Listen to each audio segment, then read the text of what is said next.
graduated from Rowan University in the spring of 2022 with a sports communication and media degree. I got to actually call minor league baseball and G League basketball games while I was in school. And then I graduated, and as soon as I graduated, I went to NFL Films in Mount Laurel, New Jersey. And as much as I loved that experience, I miss putting on the headsets. I decided, you know what, talk is cheap. I have a laptop that's in my house, and so 21 months later, here we are, still on YouTube, calling games and building an incredible, loving community on here with the people that I call my Philly freaks with a capital P and a capital H. We go live for every single Phillies, Sixers, and Eagles game, and we do it like old school radio play-by-play style. I'm Jason Joseph, and this is Play-by-Play with JJ. I showed a swung on barrel out to right field. Bye-bye baseball. That baby is long gone. Good afternoon, everybody. Hopefully you're all doing well and having yourselves a very, very fantastic day. My name is Jason Joseph. This is Play-by-Play with JJ. Before we get started, as always, some house cleaning things. Make sure you guys hit the thumbs up button, hit that subscribe button, turn on those notification bell icons too, and that way you'll know when we go live. We do Phillies, Sixers, and Eagles content on this channel, and we are also doing some Sunday night baseball. All right, I do have a goal today. I put a goal in my community or in the live chat. If we do get to 10 super chats, we will do Sunday night baseball tomorrow. I was debating whether or not to do Sunday night baseball or Sixers tomorrow night. And so, if you guys want me to cover Sunday night baseball, we need 10 super chats. So that's how it's gonna work. That's how it's going to work, man. I'm just really happy that the Phillies season is back. The Phillies, we'll talk about how they did on Thursday in just a little bit, but I want to talk a little bit about today and talk about some reports that I did see today. One of them was from Corey Seidman, and it was a little bit earlier, and he said that Ranger Suarez threw a bullpen session today. He had 26 pitches. There's still several steps to go before he's ready.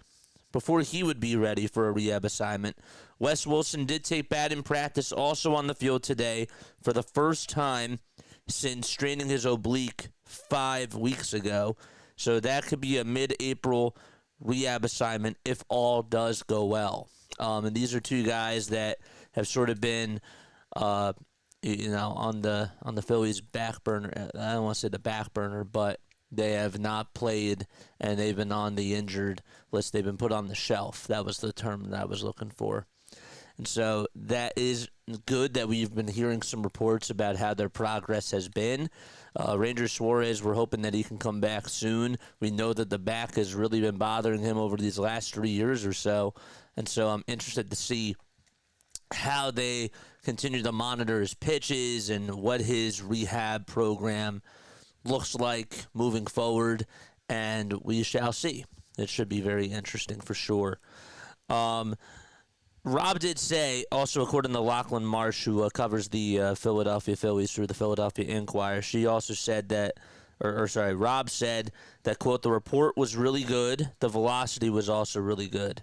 And the Phillies will reassess when he comes in tomorrow. If all goes well, the next step is an up-down bullpen. So it sounds like it's good progress from Ranger Suarez, and I sort of wanted to keep you all in the loop of what we heard before, because that is big news, right? Ranger Suarez makes this starting rotation arguably the best starting rotation in all of baseball, with Wheeler, Nola, Sanchez, Ranger himself, and Jesus Luzardo, who we are going to see out there on the mound today. Is going to be a big outing for him. Luzardo is going to be going up against Jake Irvin. And Luzardo did not have – he had some good outings in spring training, but then he had some really bad outings too. And hopefully today he can provide some really good innings. He can go deep and, give you 6 strong innings today. I think if he gives you 6 innings and he allows 2 earned runs and 4 hits or something along those lines, that's a good day for Jesus Luzardo. This is his first time where he's not going to be the ace of a rotation, and he is more so going to be used as a 5 hole type of a guy who has a ceiling of being a very good pitcher in baseball. Last year he did not have a good year, but the Phillies wanted to take a chance on him. Low risk, high reward type of a guy, and hopefully he has a good outing today. The other news that we have to talk about as well is that Trey Turner was a late scratch in today's lineup. He was dealing with back spasms. Wanted to make sure I had that correctly. Wanted to make sure that I said that. A low back spasm, that's what it was. And so they put Edmundo Sosa in over at shortstop. And, we'll go over the lineups in just a little bit. Hello, everybody. Thank you all so much for tuning on in. I really appreciate that. Asia is here. We have a very nice crowd today. Mark is also here as well.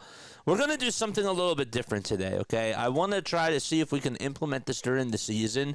And so bear with me just a little bit.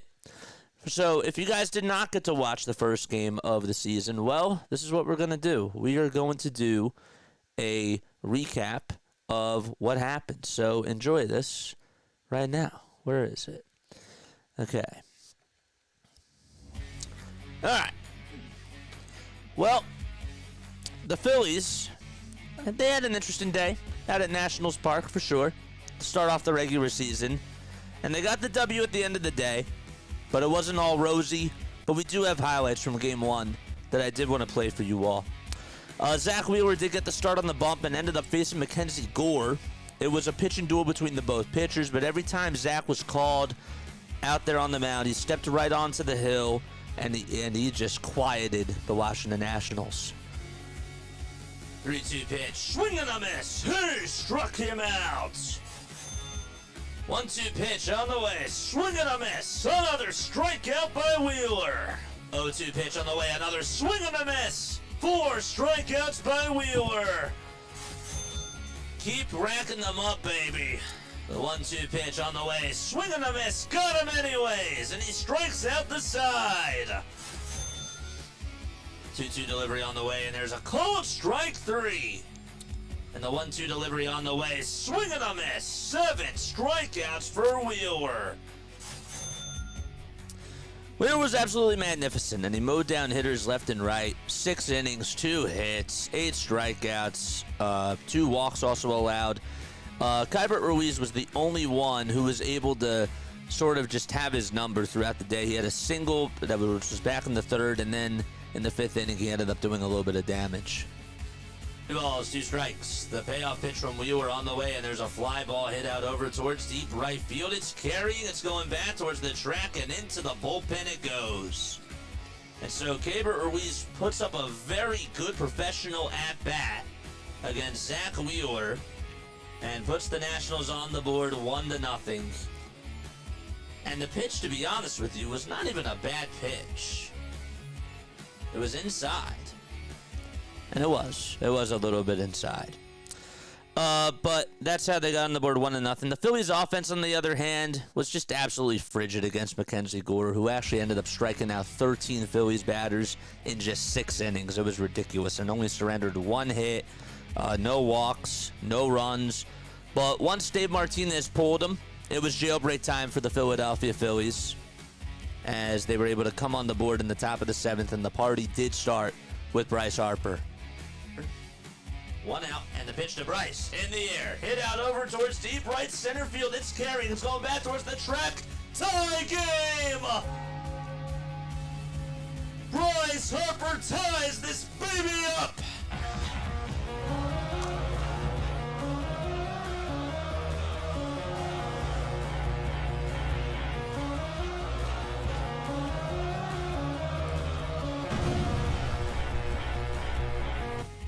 And so that's what Bryce Harper did, and the game was then tied 1-1. Before the Harper swing, Turner did strike out, and afterwards Bohm struck out swinging.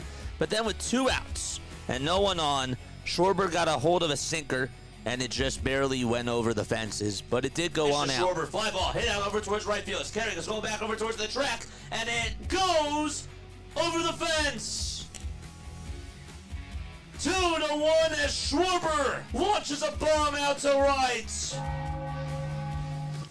That was a pretty good swing by Kyle, not going to lie. Orion Kirkland would then get into a little bit of trouble after allowing 2 blue base hits and some really bad defense out there as well. But Orion did get out of the inning unscathed. The Phillies would then get a leadoff double from Max Kepler in the top of the 8th, followed by a single from Nick Castellanos. Got a little dicey, though, but when it was when both Stott and Marsh did strike out. But then the Phillies were able to add another insurance run right as Trey Turner stepped up to the plate.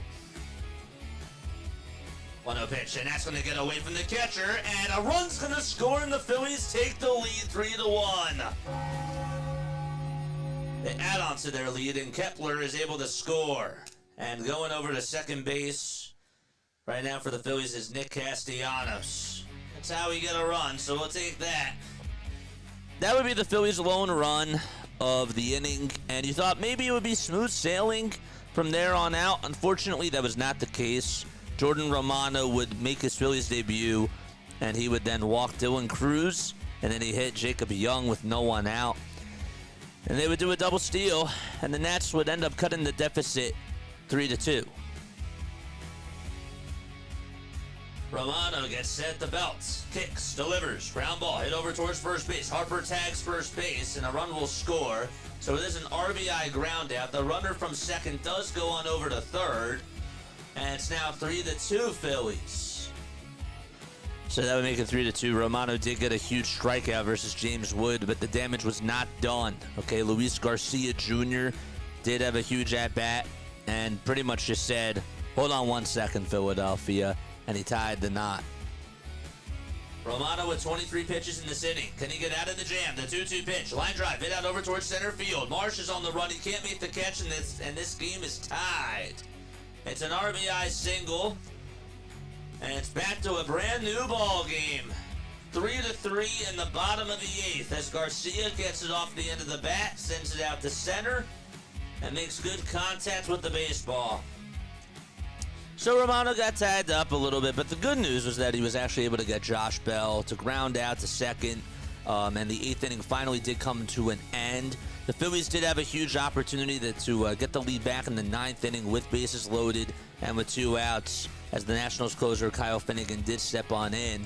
But Stott was in the box, and after the Phillies challenged a pitch, which a lot of people thought ended up hitting Bryson Stott, they would then lose that challenge, and the at-bat would continue. Stott did work his way up to a 3-2 count, but then would swing at ball 4, and he flied out into center field to end the inning.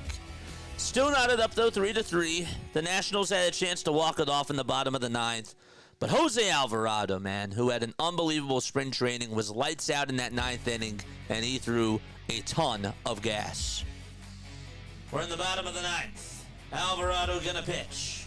Low is in the box. Alvarado kicks and fires the pitch. Swing and a miss. 101 on the radar gun for Alvy. The payoff pitch to DeJong. Strike 3 called on the inside corner at 101. Filthy Alvarado is back. 1 ball, 1 strike. Alvy kicks and fires the pitch. Ground ball hit over towards shortstop. Turner has it. Throws it on the run over to first, and we're going to extras. We head to the top of the 10th, and we are tied 3-3. And we got some free baseball out of this. The 10th inning was, again, shaky, even with the zombie runner. Harper did have a big walk with 2 outs, and Colin Poche did end up coming on in to pitch and had nothing. He didn't want to have anything to do with Bryce Harper. The question was, could Alec Bohm rise up to the occasion? And the answer to that question ended up being yes. So we got 2 outs here in the top of the 10th.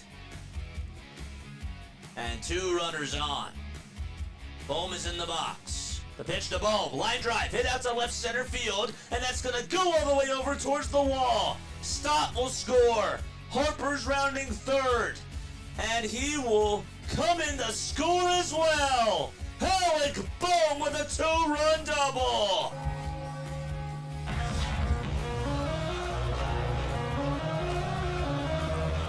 And he has untied the knots. And he absolutely did untie the knot there. Pasha would then walk Kyle Schwarber, and the Titans would then face a new pitcher, and they added on to their lead in the 10th inning as JT came up to bat. Eduardo Salazar is going to pitch for the Nationals. Hit a 2.76 earned run average last year, and JT is up to bat. Bohm's at second. Schwarber's at first. The pitch to JT. Fly ball hit out over towards right field. It's going back over towards the track, and it's dropped by the right fielder. Bohm is going to score. Schwarber is grounding third, and the Phillies are up 7-3. I couldn't tell if Schwarber scored first because they didn't cut over to him right away, and they cut to JT. And so JT ended up getting on with a 2-run triple to make it a 7-3 lead in extra innings. The Nationals would then get a shot at redemption in the bottom of the 10th, but Matt Stramo had a 4-run cushion to deal with. Ended up getting Dylan Cruz to ground out the short, Young to strike out swinging, and then he got the final out against C.J. Abrams. And so the Nationals in a do-or-die situation as they're down to their final outs in Game 1 of the regular season. And the Nationals down to their final strike. All Phillies fans rise. Pinstripes, powder blues, and reds all over. The 1-2 pitch, line drive, played on the bounce by Stotts, and he throws it over to first, and that's the ball game. Philadelphia victorious in Game 1 of the regular season. Ring the bell, baby. And once again, your Philadelphia Phillies would get a win number 1 in Game 1 of the season. Jose Alvarado was rewarded with the win, and Colin Poche did get the loss, and the final score would end up being 7-3 Phillies. And that's your Phillies Nationals Game 1 recap. And obviously now it's time for Game 2 of the regular season, which will be coming up very shortly. But those highlights are obviously presented by Pegasus Sports Video, who is making its own history. And it's capturing the biggest plays in youth and high school sports all over the East Coast. Founded by my friend Tom Whalen. They provide top-tier game coverage and highlights so every moment lives on. If you want your team in the spotlight, they have an Instagram and website links down below in the description. Reach out to Tom and to Pegasus Sports Video today as well. Thank you so much. Appreciate that. The slow mode stuff is dookie cheeks. Well, it's easier for me to read comments that way. So it makes it a lot easier for me. I wanted to try it out today. And if people don't like it, that's fine. Then we won't do it again. But we're going to get like 300 people on here. And that's a lot. That's a lot to read, and I can't read it all. I was like scrolling through chat the other day. We had so many people, and so many people were typing. And I want to see what y'all have to say. So that's why we did it. Let me know if you enjoyed that little recap. I want to try to do more of those as the season goes on. I see that more people on radio and even on TV, they do sort of montages like that. And I thought it would be kind of cool to just sort of spice things up a little bit. And I think that it gives us extra content and it gives us more things to talk about. For post-game shows, it's going to be really hard to deal with, but I think that was pretty well done. But let me know what your comments are down below about that. So, yes. All right, let's get into our live stream right now. So, let's talk about this Phillies lineup today. All right, so we got Kyle Schwarber batting in the leadoff spot. And then it'll be Alec Bohm playing over at third base. Bryce Harper is playing over at first base, and he's batting third. JT Realmuto is catching behind the plate. Max Kepler will get the start out in left field today. Nick Castellanos batting sixth. They'll be playing out in right field. And then it's Bryson Stott, who is going to be batting seventh, playing over at second base. And then it's Brandon Marsh playing out in center field, who will be batting eighth. And Mundo Sosa hitting ninth. Will be playing over at shortstop again. Trey Turner, a late scratch today due to lower back spasms. So, again, the lineup for the Phillies, it's Schwarber, Bohm, Harper, Realmuto, Kepler, Castellanos, Stott, Marsh, and Sosa. And for the Washington Nationals, well, their starting lineup is going to look exactly like this. It'll be C.J. Abrams playing over at shortstop. Dylan Cruz is playing out over in right field. He'll be batting second. James Wood playing out over in left field is batting third. And then Josh Bell is the DH today. He'll be batting in the cleanup spot. Ahmed Rosario, playing over at second base, will be batting fifth. And it's Nathaniel Lowe, who is over at first base. He'll be batting sixth as well. Keibert Ruiz, catching behind the plate, batting seventh. Paul DeJong, hitting over at third base. He'll be batting eighth. And then Jacob Young, who is the center fielder, will be batting ninth. Again, let me know what your thoughts were about those highlight calls, man. So I appreciate that. I thought that was pretty freaking awesome, not going to lie. But I really want to hear what your thoughts are for those people that did listen to all those highlights. Because that's something that we haven't done before, and I really want to hear your thoughts about that, for sure, and feedback. Jesus Luzardo is going to be on the mound today, and he'll be going up against Jake Irvin. That's going to be the pitcher for the Washington Nationals. Irvin, last year, had a 10-14 record, along with a 4.41 ERA. And 156 strikeouts, too, along with a 1.20 whip. He's now 28 years old. He's from Bloomington, Minnesota. He definitely struggled against the Phillies last year. Last time he actually faced the Phillies, which was obviously back in 2024. He went 4 1/3. It was the final outing that he had in the regular season, and also allowed 6 earned runs, 5 hits, 3 walks, and 3 strikeouts as well. And that was by throwing 66 pitches. He did get the loss, and as I mentioned, that his ERA increased to 4.41. Again, let me know what your thoughts were about the highlight calls. Didn't really see a lot of people commenting on it, so I really want to hear what your feedback is on that, because that was the first time that we did that. And for those of you that missed it, we're going to try it again as the week goes on. Where is our box score? There it is. Okay. So Irvin again pitching out there. And the lineup for the Phillies, it's Schwarber, Bohm, Harper, Realmuto, Kepler, Castellanos, Stott, Marsh, and Sosa. Okay. So Irvin is out there on the bump, 156 strikeouts and 187.2 innings of work. Tell us again how we did on those highlights. Let's go. Here comes Kyle Schwarber in the first pitch. Fly ball hit out over towards right field, and that is going to bounce off the top of the wall. Schwarber's thinking too. The throw to second base. He is out at second base and was swiped perfectly on the right hand. Nice throw out in right field by Dylan Cruz, and that's how the game starts. Didn't think that Schwarber was going to be able to get into second base, and it was a great throw. Questions on whether or not he should have went there. Didn't really think he got the best jump out of the box when he was diving on into second base. But Schwarber, that's on with a single, and then he was out at second base trying to extend it into a double. Mark says, good job. All right, cool. Thanks. Thought that was pretty cool. Should we do more of those? Should we try to do some more of those? Again, it takes time, but I think that it's an interesting element for sure. Love the highlight recap, man. Thank you. I really appreciate that. I wanted to hear honest feedback about it because I think that it adds another element to this, you know? And it makes it even more professional. No balls, 1 strike, the pitch. And that is taken for strike 2. If you guys missed the highlight recap, we did a little highlight recap from Game 1. We did that during the pregame show. And so later on, if you want to go back to it and listen to it and give me some feedback on whether or not we should do that again, I would really appreciate that. I played some of my highlight clips. I had a little music bed underneath. 1 ball, 2 strikes to Alec Bohm.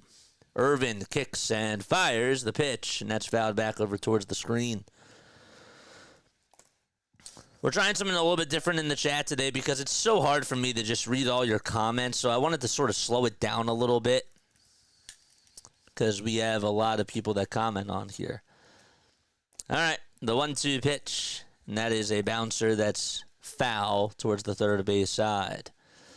Defensively for the Nationals, Keibert Ruiz is catching behind the plate. Jake Irvin is on the mound. Nathaniel Lowe is at first. Ahmed Rosario is at second. And as the 1-2 pitch is outside for ball 2 to Bohm. DeJong is at third. The shortstop is C.J. Abrams, and the outfielders from left to right. It's Wood in left, Young in center, and Cruz in right. The 2-2 pitch. That is wide and low for ball 3. And that'll make the count now 3-2. Bohm is 3 for 14 in his career against Jake Irvin with 3 RBI. And the 3-2 pitch. And that's inside for ball 4. And Bohm gets on with a walk. So Schwarber tried to extend the single into a double and was out over at second base. And then Alec Bohm just walked.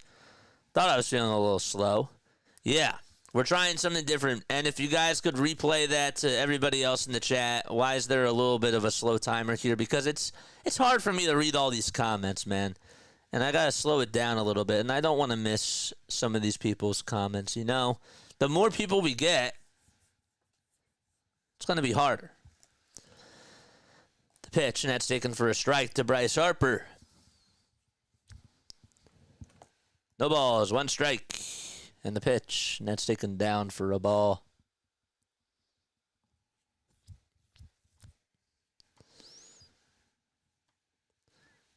One ball, 1 strike to Bryce Harper. Irvin comes set at the logo. And the pitch, swing and a miss. And the count is now 1-2. You need a co-host, JJ. Why is that? Doesn't sound good? What's up? 1-2 pitch, and that's grounded foul.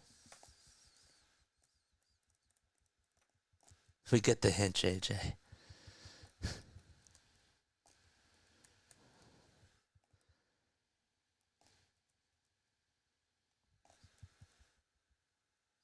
Two at-bats and no strikeouts.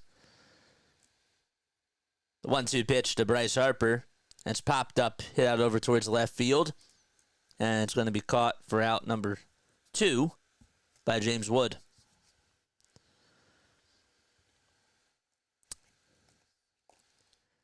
Irvin with a 4-seamer, a curveball, a sinker, a cutter, a changeup, and a slider. Those are the 6 types of pitches. Oh, so they can feed you chat lines. Oh, I got you. Your co-host, yeah.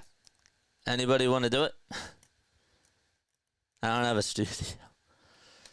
I got to pay for one. The pitch, and that's taken for a strike.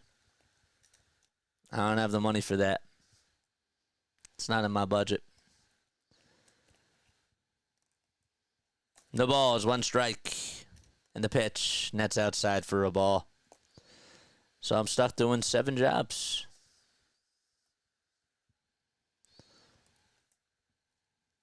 One ball, 1 strike.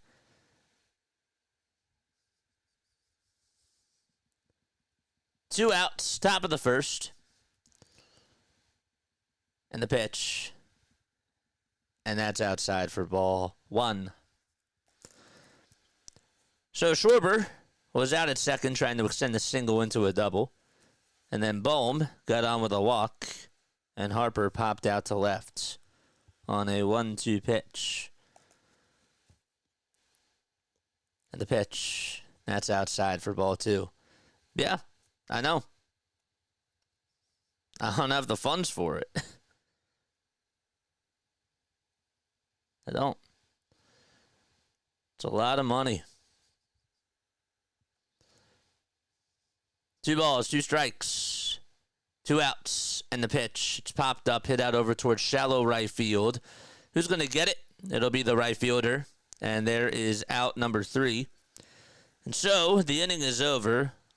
2 base runners, 1 hit, and the Phillies are held scoreless. And we go to the bottom of the first.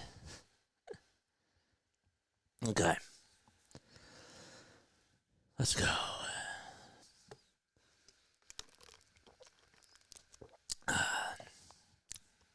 I'm happy that YouTube has this feature, man. Because I want to read everything.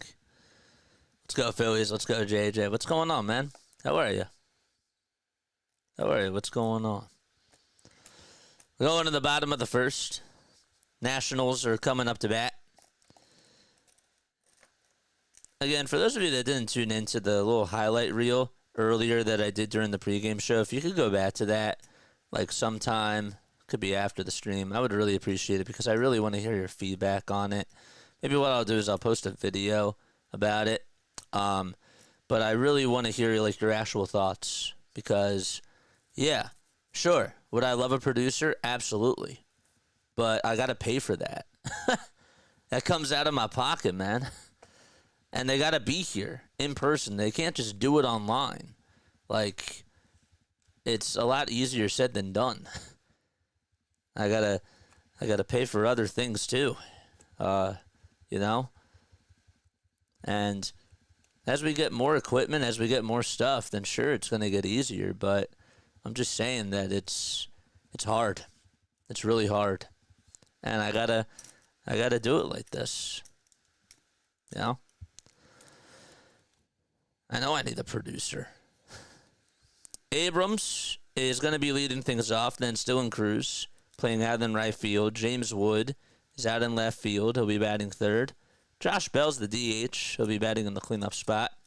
That's Ahmed Rosario playing over at second base, batting fifth. Nathaniel Lowe is the first baseman. He'll be hitting sixth. And it's Kybert Ruiz catching behind the plate. Paul DeJong is over at third. And then it's Jacob Young playing out in center field. And for them to do it every single day, do you know how much of a time commitment that is? The pitch, ground ball, hit back up the middle for a base hit. And so Josh Bell does get on with CJ Abrams gets on with a leadoff single against Jesus Luzardo.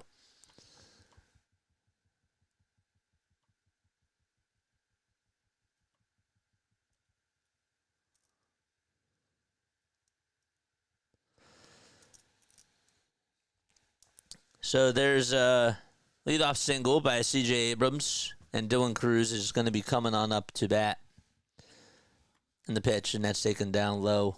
What's up, Tony? Thanks so much for stopping by, man.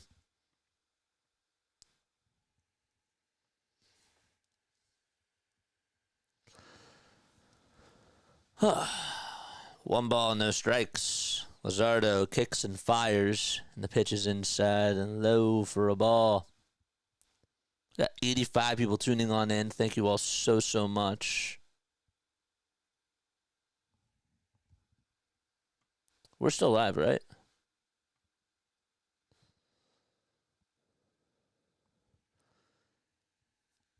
Two 2-0 is the count. We got 79 people tuning on in. Hit that thumbs up button, then. Mods, do your thing. To a pitch. It looked a little bit outside, but it's called strike. Lance Barrett is calling the balls and the strikes. And they got Carlos Torres over at first. Charlie Ramos at second. And Alfonso Marquez over at third. 2-1 delivery. There's a called strike. And the thing about like having a producer, though, I think I need an assistant. That's really like what it would be. But I think we all need assistants. 2-2. There's a high bouncer hit over towards third base. It's a foul ball, though. Dave Martinez, the manager for the Washington Nationals, and you got Jim Hickey as the pitching coach. Got Darnell Coles as the hitting coach for the Nats. Gerardo Parra's over at first base. He's the first base coach, and the third base coach is Ricky Gutierrez. Luzardo kicks and fires the pitch. That's inside for ball three. JT thought about throwing it back over to first, but the runner was not even that far off the bag. Luzardo will get to his stats in just a few moments. 3 balls, 2 strikes. Phillies are in their gray tops, gray bottoms, with red Phillies letters painted across the chest. And the 3-2 pitch, and there's a called strike 3, and Jesus Luzardo gets out number 1 of the inning.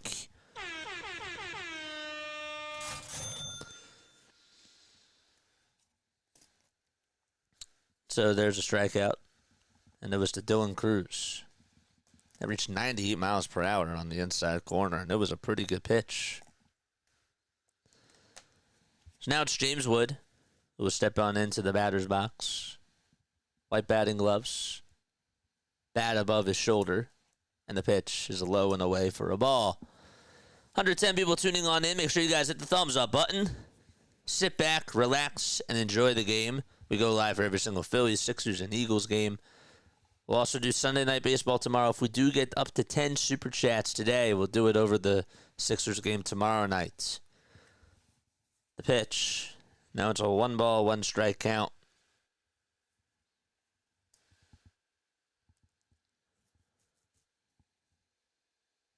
Toss back over to first base, and Abrams doesn't even flinch, and he goes back. Phillies got no runs in the first inning. Schwarber led off the inning with a single, but he tried to extend the single into a double. Runner goes here, and the 1-1 pitch, and that's taken for a strike. I thought maybe he was going to go, but he stayed back over at first. Beg your pardon.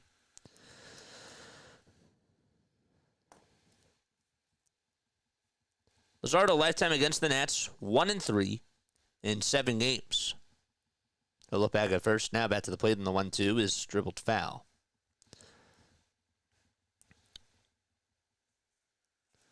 So Abrams got on with a single on the very first pitch of the inning. And then Dylan Cruz struck out looking. Wood is now in the box. On deck is Josh Bell. Lefty versus lefty. And the 1-2 pitch. And the throw over the second base is going to go off the glove of Edmundo Sosa out over towards right center field. Abrams got a very late read on it and does not go on over to third base. So we have a runner now in scoring position. That should have been called a strike 3, but it was called a ball. Abrams is pretty fast. But it was a good throw by JT. And Sosa should have caught it on the bounce. And Abrams was just not looking. And he did not go on over to third. He did sell it, though. 2-2, and that's outside for ball 3. Sosa did sell that play. 3-2 delivery, swing and a miss. And there is back-to-back strikeouts for Jesus Luzardo.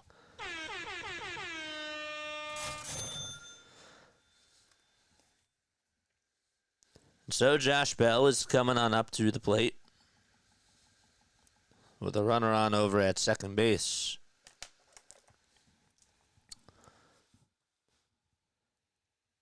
First pitch to Bell.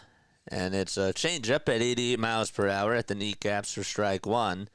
Nationals are in their blue tops with a white W logo. And tan bottoms.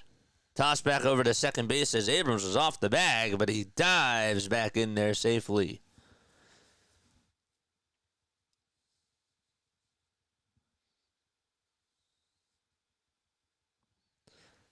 0-1 delivery, foul ball.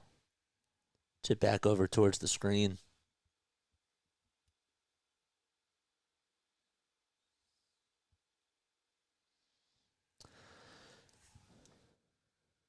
Yeah, make sure you guys hit that thumbs up button and subscribe. If you're just tuning on in. 0-2 pitch, foul ball, hit back over towards the backstop.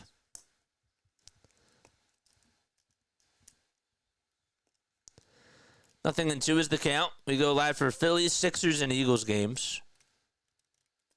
Definitely check out the Sixers call after this. 0-2 pitch. There's a bouncer. Hit back over towards Luzardo. He has it. Jogs on over to first. Underhanded throw is in plenty of time. And the first inning is over for Luzardo. No runs, just a leadoff single by Abrams, and then he stole second base. And so, the inning is over, and we head to the second inning. Yes. Just a little bit about me for those of you that are new to the channel. I'm from South Jersey. I graduated from Rowan University in the spring of 2022. We just reached 5,000 subscribers, which is absolutely awesome. Very, very proud of that for sure.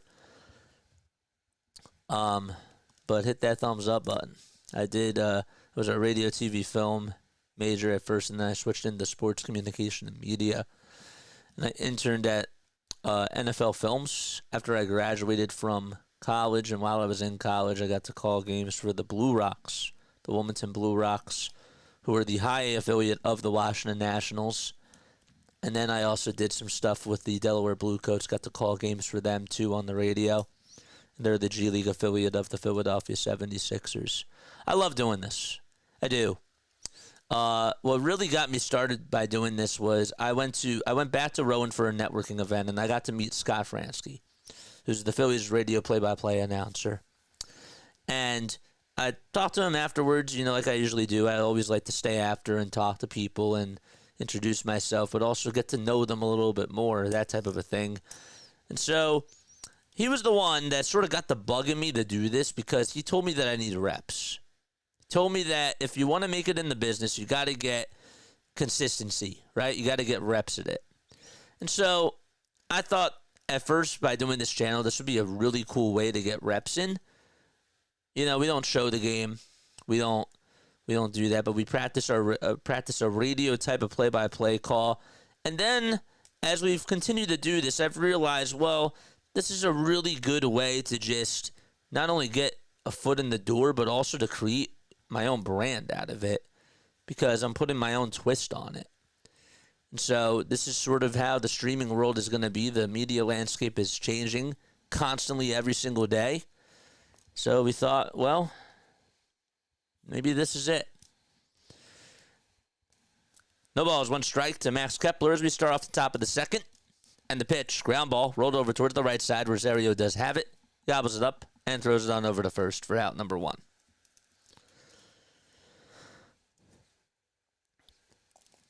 And it's been fun. It's been a lot of fun. We've made a lot of new friends on here. We're trying to expand not just only the Philly sports, but we're also going to be doing some Sunday Night Baseball as well. We want to get more baseball fans on here, more baseball freaks. First pitch to Castellanos, and he skies this one out over towards shallow right field. Weather's pretty nice. Cruz does come on in towards the first base side, and I'll make the grab, and already 2 up, 2 down in the inning.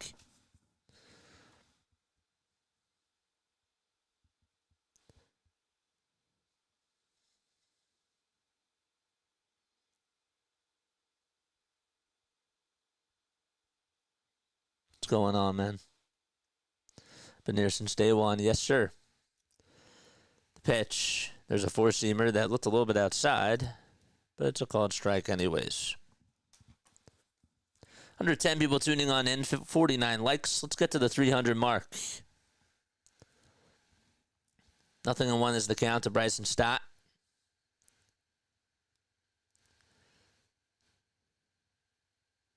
A 1 pitch. There's a called strike, too. It's a curveball at the kneecaps.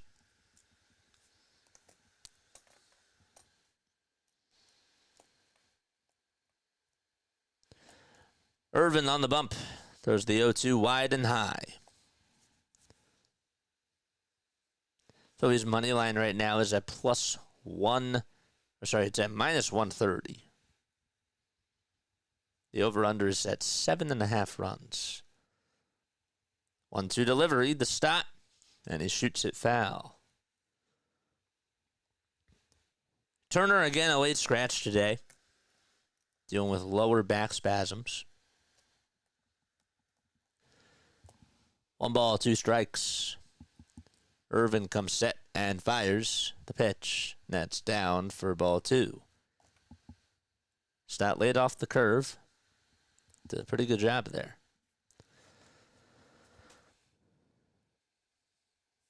Two balls, 2 strikes to Bryson Stott. Red batting gloves. Along with a red elbow guard, too. And the pitch. And he shoots this one out over towards right center field. And that's going to split the gap and go all the way towards the Geico sign.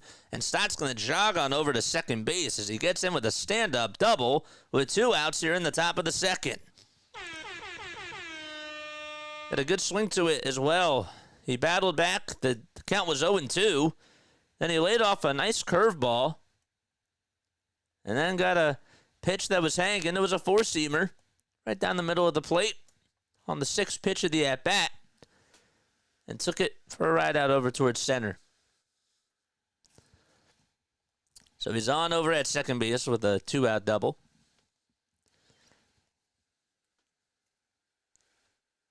That's the first Phillies extra base hit today. Feels like it's their first base runner because Schwarber was out trying to extend a single into a double. Pitch to Marsh, and he stares at strike one. Marsh did struggle in his first game of the regular season. He's back at it today, though. Batting in the 8th spot. And the 0-1 pitch. Line drive down the first base line, and it is a foul ball.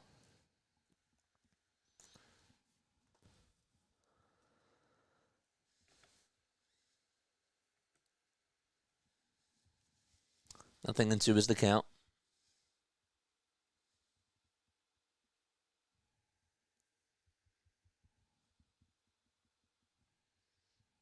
And time called by Marsh. 125 people tuning on in. Make sure you guys hit the thumbs up button and hit that subscribe button as well. Pitch. Line drive caught over at shortstop by C.J. Abrams. He made a leaping catch and robbed Marsh on a base hit. And so the inning is over. We played 1.5 and go to the bottom of the second. Too bad.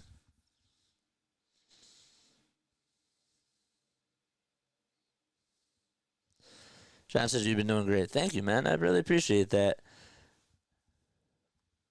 Roman University. Hey, that's me. Roman University.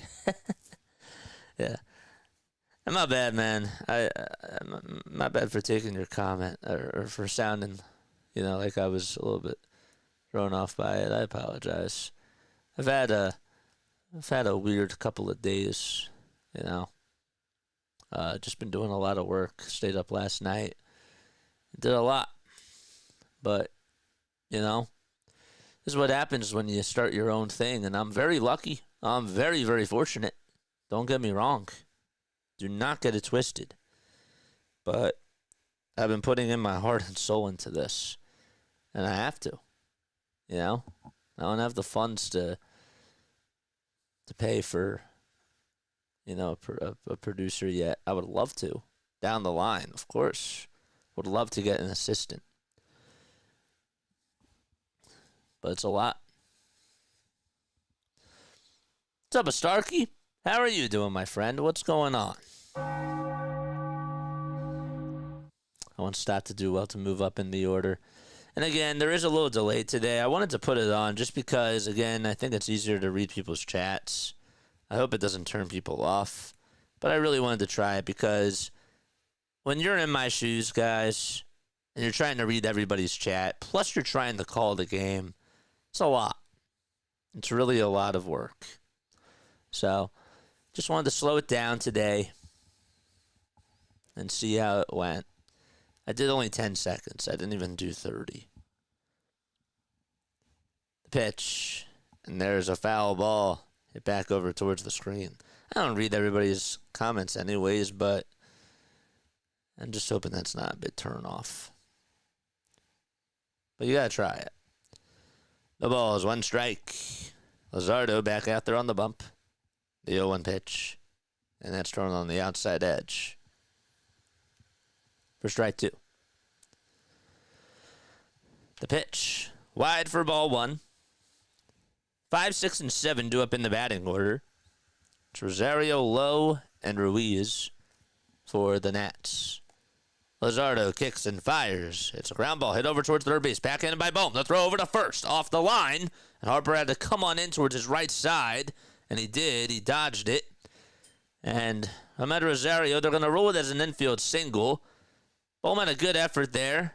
Was a little bit off balance. He had to backhand it over towards that third base line. And then as he was sort of on the run, he tried to stop his motion and tried to throw a strike over to first. It was just a really tough play. Not a lot of third basemen can make that type of a good throw. Unless you're Manny Machado or Nolan Arenado or one of those types of guys. The pitch. There's a sinker at 97 on the inside corner. from Luzardo. So back-to-back innings where the leadoff man gets aboard for the Nationals. Lowe is up, former Ranger, and the 0-1 swinging a miss on a fastball right down Broadway.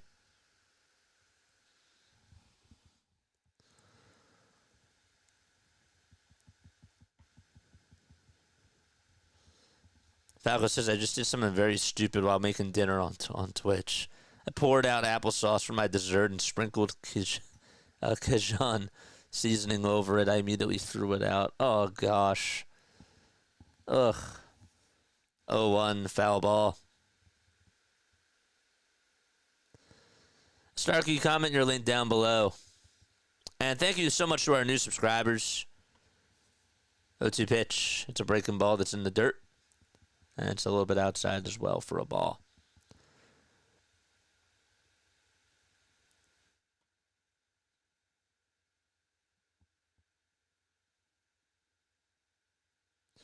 Live in Harrisburg. That's cool. 1 ball, 2 strikes. Toss back over to first base. Not in time.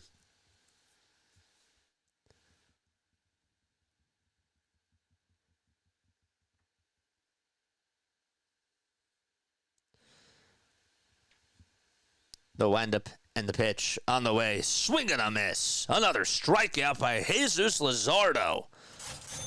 See those chairs in the chat, man. That's 3. 3 cha-chings. Well, Lowe was thinking fastball. Instead, he got sweeper outside.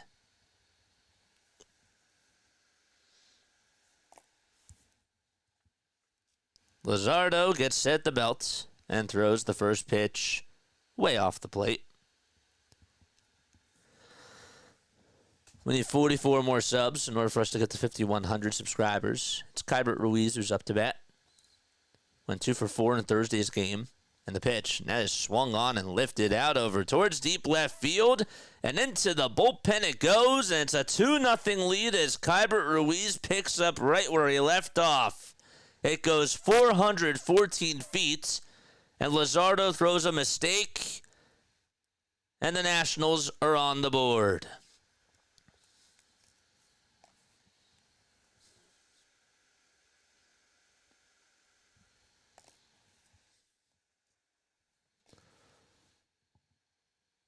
There's actually a changeup that he threw right in the zone, and Ruiz was patient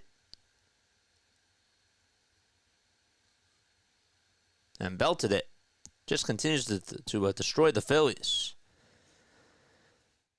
Here's a sweeper that swung on and missed. That one sort of looked like a changeup. This is to Paul DeJong. 0-1. Fastball that's just fought off by Paul.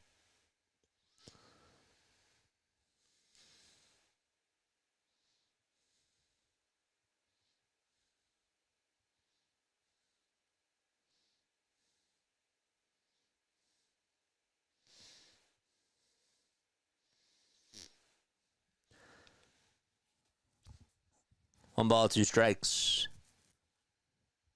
And the pitch. A little bit low.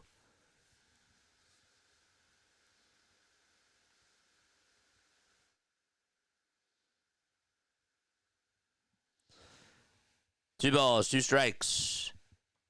And the next pitch on the way, swing and a miss. 4 strikeouts by Jesus Luzardo as he goes with a slider in the dirt.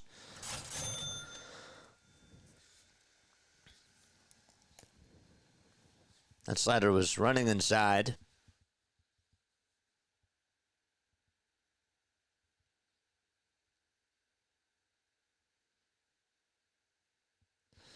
So there's 2 away. Nobody on. And the pitch was a little bit outside, but it was at 97, and the umpire, Lance Barrett, calls it a strike.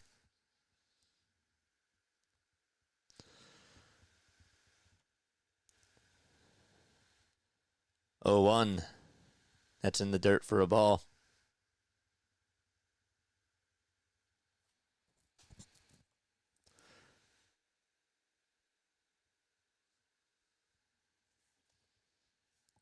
Young in the box, kicks, deals, and it's high and inside again.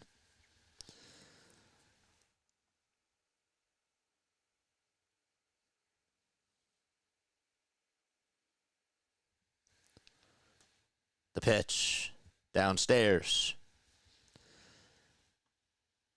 By the way, the Orioles have an 8-5 lead in the top of the 6th. Yankees today absolutely demolished the Milwaukee Brewers. And the pitch. And that's down low for ball 4. So Young does get on with a walk. They put up 20 runs. Judge had 3 homers. Almost had 4. Chisholm homered, Volpe homered, Wells homered, and Goldschmidt homered, and so did Oswald Peraza.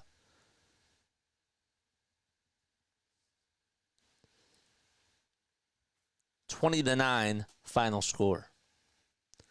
The pitch to Abrams downstairs. Abrams did single to start off the bottom of the first.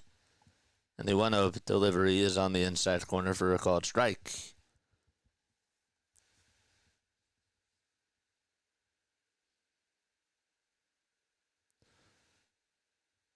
Noah's pitching tomorrow.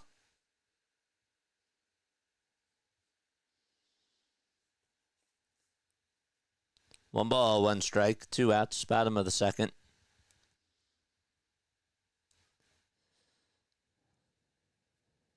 Runner on over at first, and the 1-1 delivery is fouled off. We're planning on doing most of the Phillies games this year. It's so hard to do the 162, right?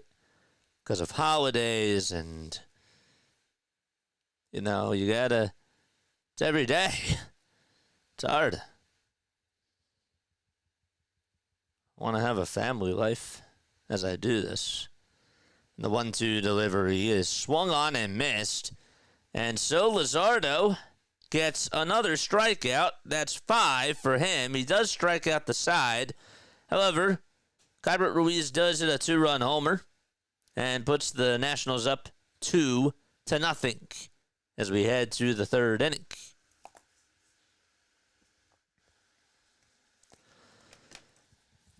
But yeah, we do most of the Phillies games.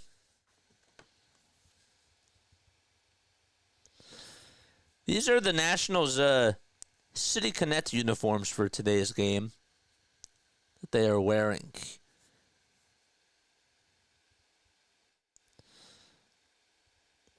Again, it's light blue.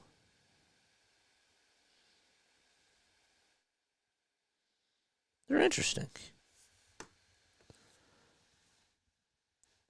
I can't pull up a picture as I do it, but yeah.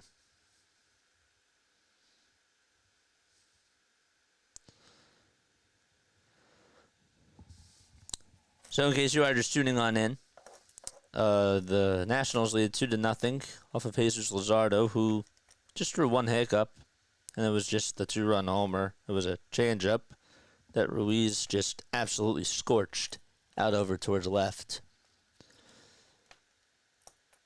So it's 2-0 Nats. We go to the top of the 3rd.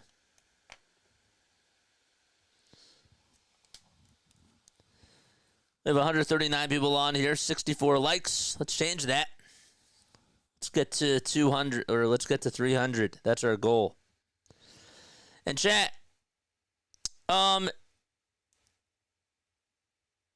what do you think about Jesus Luzardo as a starter? I know that he's not, this is just his first game.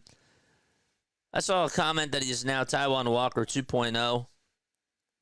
Give me a thumbs up or a thumbs down if you agree or disagree with that right now. The ball is 1 strike. And the pitch, ground ball, hit over towards third base, scooped up, and the throw over to first in plenty of time. It was on a 0-1 pitch. Kyle Schwarber's going to come on up to the plate.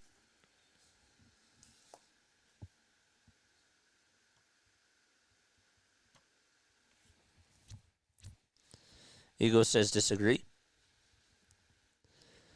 Let me know if you agree or disagree with that. The pitch. That's low and inside for a ball.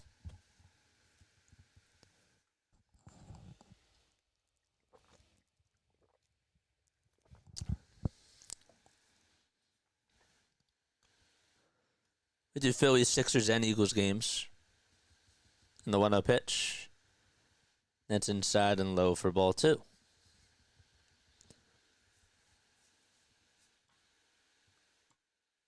Is Jesus Luzardo Taiwan Walker 2.0?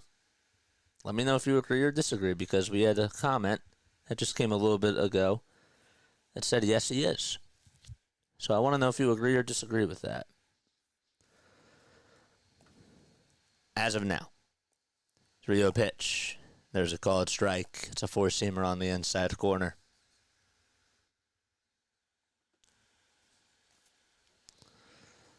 Two nothing Nats. Top of the third. Phillies are up to bat. And the 3-1 pitch to Schwarber. He looks at a curveball that ends up going over towards the kneecaps for strike 2. Jake Irvin is on the hill. Nationals have their City Connect uniforms.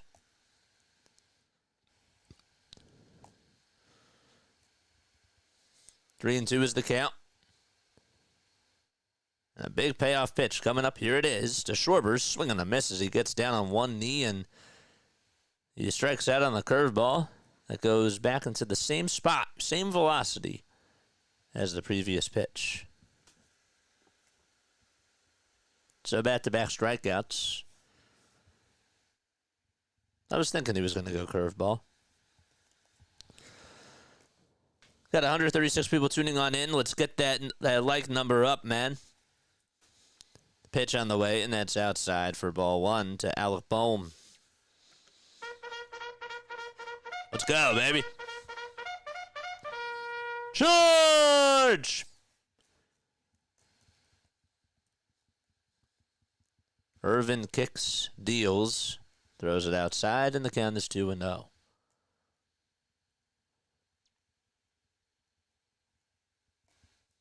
Bohm walked in the first. And the pitch to Alec. Ground ball hit over towards third base. It's a foul ball. DeJong throws a little souvenir towards the fans.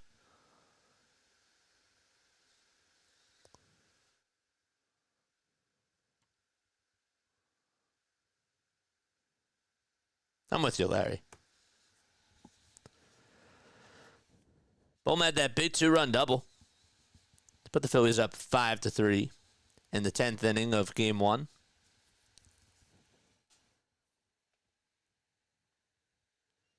Two balls, one strike. The next pitch off the plate for ball 3. It's a curveball.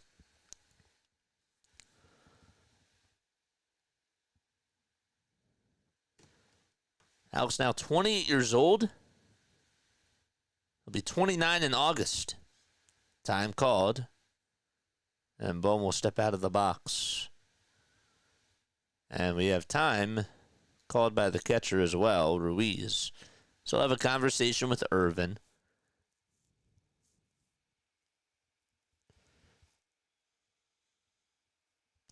Bohm last year had a .280 average, along with 15 homers and 97 RBI, which tied his previous season. He had 97 in 2023.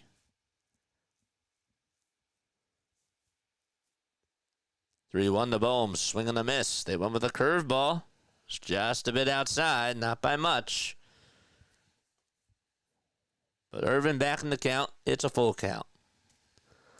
Base is empty. 2 outs. Top of the third. And the 3-2 delivery to Bohm. Line drive hit out towards right field, and it's going to drop in for a single right in front of Cruz. And Bohm did get a fastball right down the middle, and he was able to just get it off the end of the bat. He hit it pretty sharply out to right field, and well, he's over at first base. I was surprised he got a fastball there. I think he wanted it a little bit more outside. But Bohm, to his credit, got it right off the end of the bat. And Bryce Harper is coming up to bat. Let's go. Let's see the Harper emotes.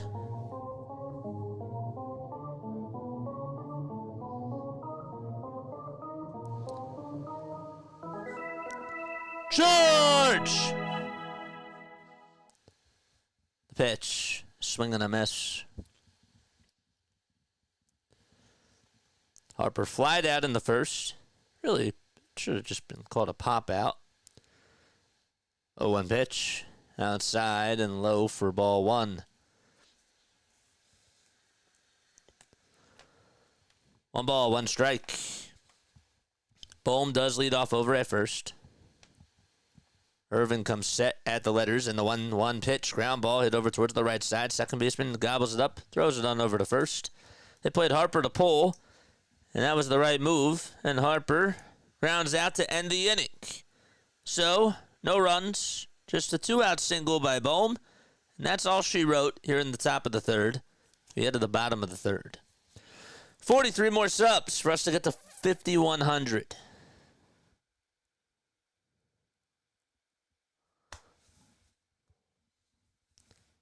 Bohm's looking good so far. It's a smile. Let's go.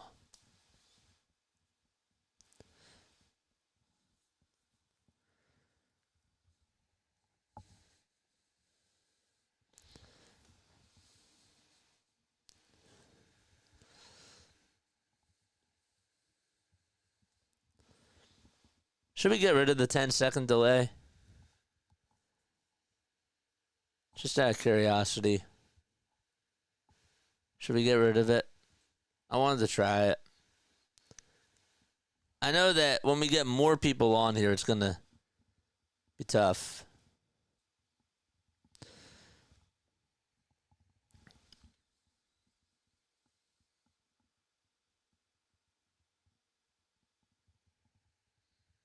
Thanks for stopping by, man. Appreciate you.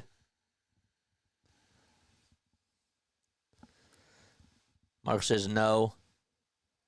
Gabe says yes. Delay is annoying, to be honest. It's easier for me to read your comments, though.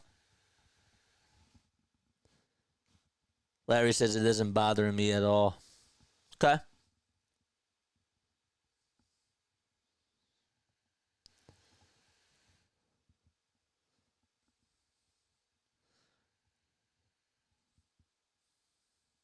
I don't think so. It doesn't bother me at all. All right.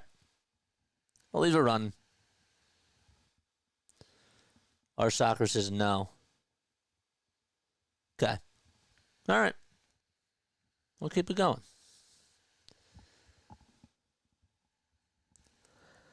Ugh. Tired of the spam, though. I'll tell you that. The pitch, that's outside for a ball. But it's also doesn't allow for spoilers. 1 ball, no strikes. And the pitch from Luzardo is upstairs for ball 2.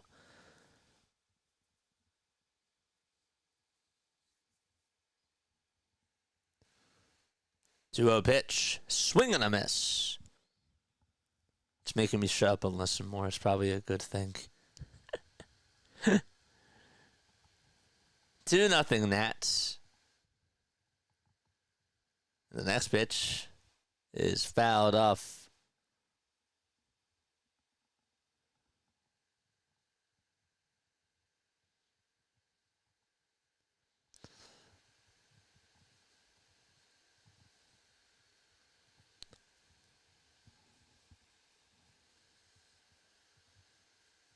Two-two pitch, and there's another called strike 3 from Luzardo. 6 strikeouts for Jesus. See 6 chairs.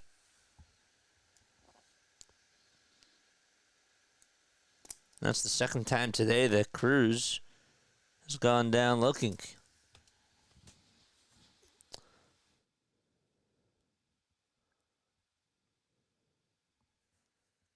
The pitch.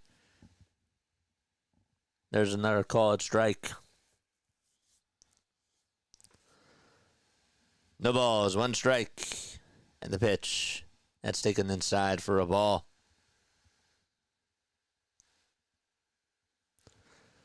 So the Nationals lead at 2-0. They got a 2-run homer from Keibert Ruiz. And the 1-1 delivery, swing and a miss from James Wood.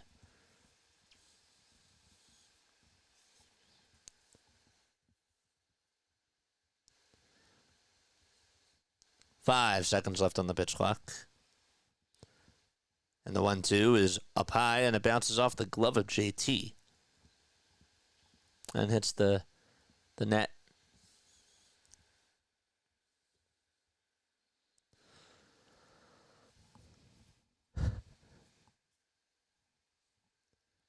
Two-two pitch. And there's a ground ball knocked down by Bohm. He barehands it, and he'll have to eat it on up.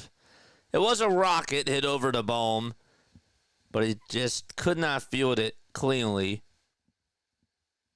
That was a tough play. I'll give him the benefit of the doubt there. That thing was scorched right off the end of the bat, and it sort of didn't take a weird bounce, but he had the open glove towards his left side, and it just popped out. Maybe he should have had it down, but pitch on the way, and Wood is going to swipe second base without a throw, and he's now in scoring position.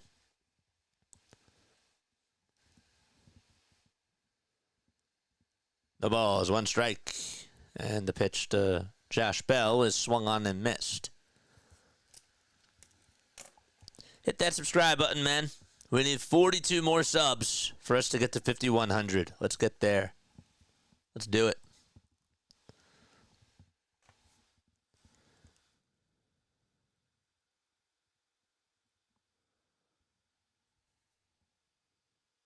What's going on, Orlando? How are you? 0-1 pitch. Popped up. Hit out over towards shallow right field. Stott is going to call off Harper, and he just makes the catch. Almost collided with each other. That got a little scary, but Stott did make the grab, and Harper shares a little laugh with Bryson. That's my roommate. That's my roommate.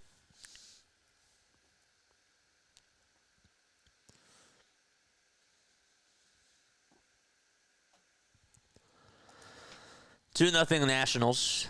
The pitch downstairs for a ball. Phillies will have Nola pitch tomorrow. Ahmed Rosario is in the box. It's 1-for-1. And the 1-0 pitch, swing and a miss.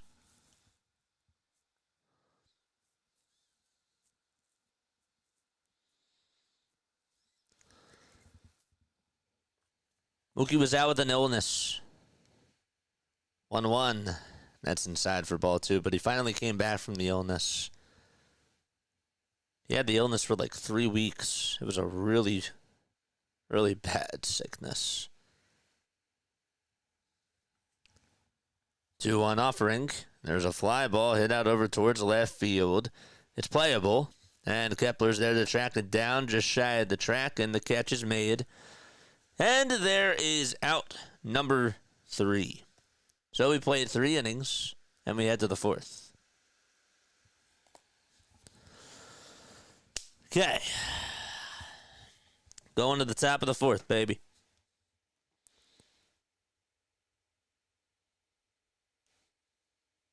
Nestor Cortez left Yankee Stadium without speaking to the media.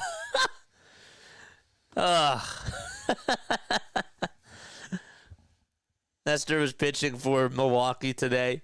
So that's his former team. And he gave up 8 earned runs, including, I think, 2 homers to Judge. That's kind of funny, not going to lie. As a Phillies fan, I always hated when we had to face Nestor Cortez.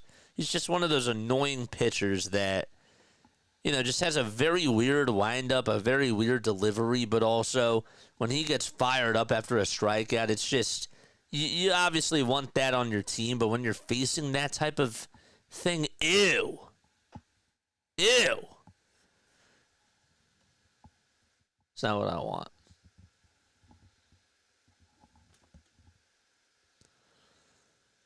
Let's go. The Detroit LA series has been good. Yeah. Mookie's pitch was actually not even a bad pitch. Or sorry, it was a bad pitch to swing at, and he still homered. Those are the types of hitters that the Dodgers have. When you can swing at a bad pitch that's going into the dirt and you can homer, your team is pretty stacked when you have 5 of those types of guys.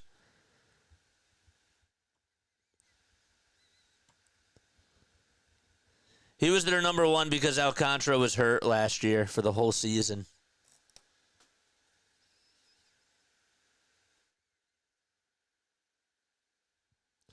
Here comes JT Realmuto to the plate. In the first pitch, he takes it wide from Jake Irvin. Don't think that the shadows are a factor today. It's not that sunny out, but it's a nice day. 1-0 pitch. There's a strike. It's a changeup at the kneecaps. 42 more subs for us to get to 5,100. Make sure you guys do that. 1-1. Wide and high for ball 2.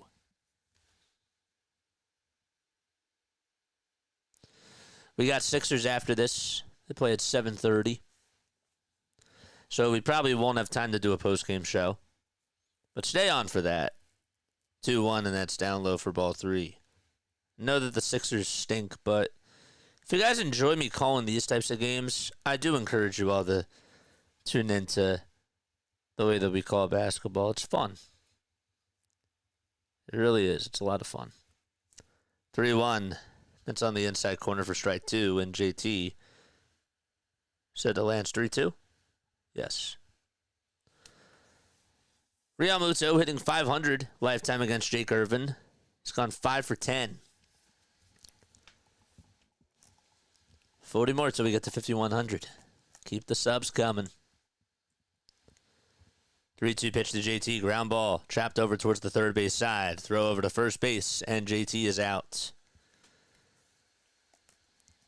They are taking more pitches today. I don't want to do any sort of moral victories, but I will tell you that they have better plate approaches today.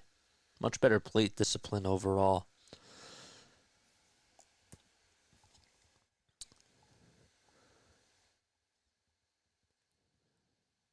Kepler will come on in, and the pitch, he pops it up over towards the third base side, and it's not playable.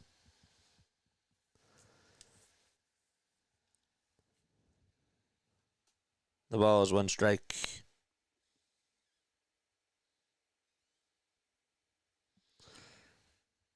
Oh, 1 pitch. Swing and a miss. The fastball was a little bit high.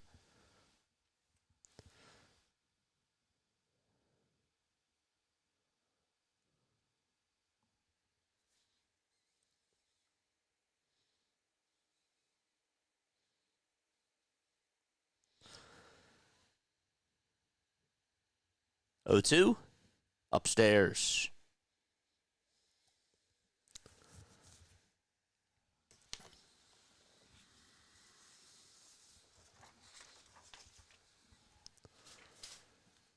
One ball, 2 strikes. And Kepler lays off the 1-2 as it's high again. Cardinals did win 5-1 against the Minnesota Twins. Angels pitched a 1-0 shutout to the White Sox. The 2-2, and that's outside for ball 3. Who pitched in that game? Soriano went 7 innings, gave up 2 hits, no runs, and had 5 Ks. 3-2 delivery. Check swing. Did he go? And they say, no, he did not. And that is what you call a great at-bat by Kepler. Again, down in the count 0-2, getting on base with a walk, and just being very patient. I like what he's been able to do during these first couple of games. He had a walk, and he had a double in the last game. So, with 1 out, Phillies have a base runner. And Castellanos is up to bat. First pitch to Nick, and he stares at the sinker right at the kneecaps for strike 1. White Sox did win the first game of the Angels series 8-1. today. They could not get runs on the board. 0-1 to Casty. Ground ball hit over towards the second base side. They won't have a throw over to short, but the throw over to first to get the easy out is in plenty of time. And there's 2 away.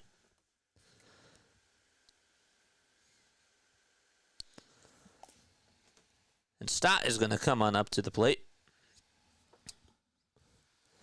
156 people tuning on in. Hit that like button, folks, and subscribe to the channel as well. Let's go. 40 more subs so we get to 5,100. Pitch to Bryson Stott, and there's a called strike. If you guys want to become members as well, it is $2.99 a month. You get access to some awesome emotes. I would love it if we could get more and more members. The link, I'm going to post it right now, as the 0-1 is wide again.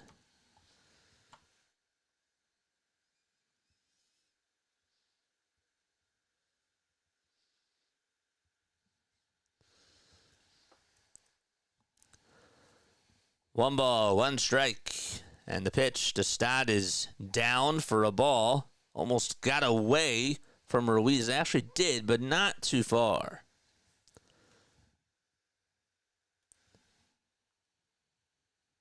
Two nothing Nats. 65 pitches by Jake Irvin.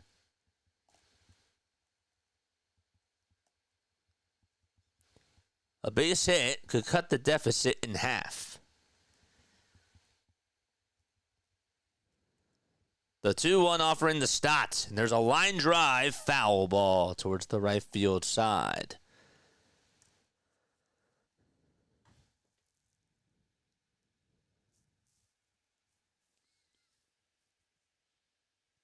Memberships are here. Thank you.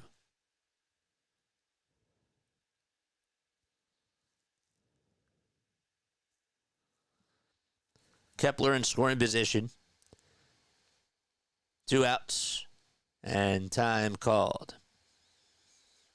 Irvin was checking back over at Kepler and then decided to just take a step off the bag.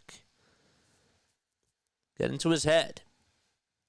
2 balls, 2 strikes. Look back at second again. Now back to the plate, and the pitch to Stott. He pops it up. It's a foul ball. Get out of play. And it does.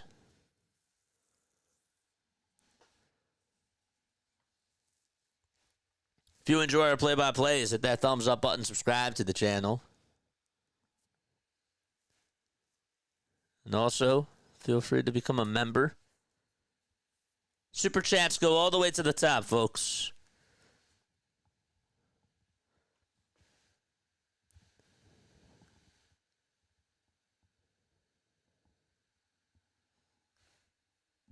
Five seconds left on the pitch clock.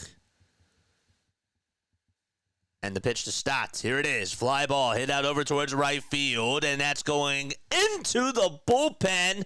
It's a home run by Stott. It just got on out of here. Tie game 2-2. What a swing.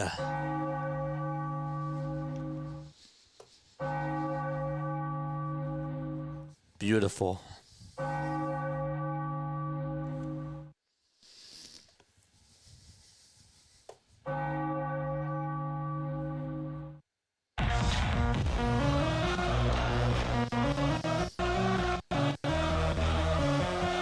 That was nice.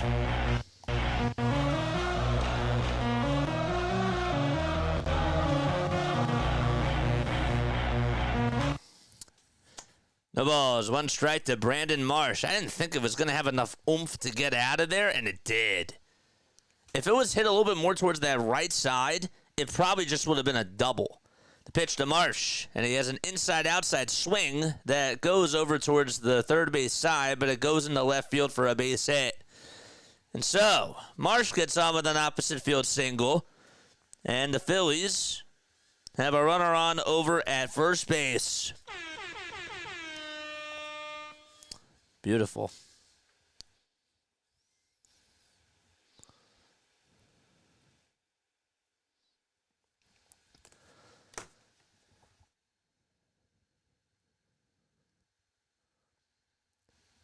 The pitch. And that is low and outside for a ball.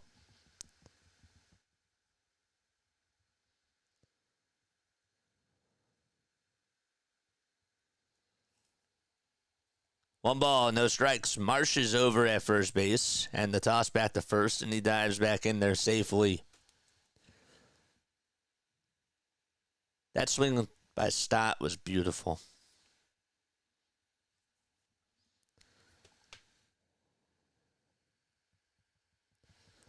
Two to two, top of the fourth, and the 1-0 delivery is wide and low again for ball two.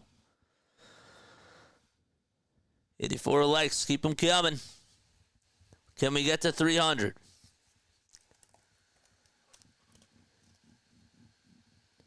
Irvin kicks, deals the pitch, swing and a miss. Sosa got fooled on the curveball.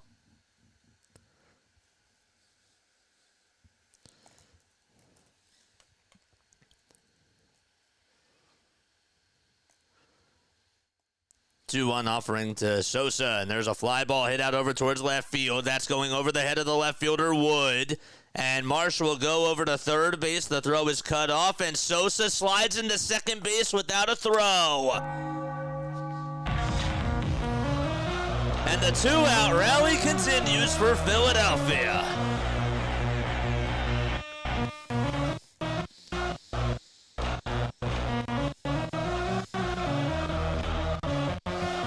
Let's go.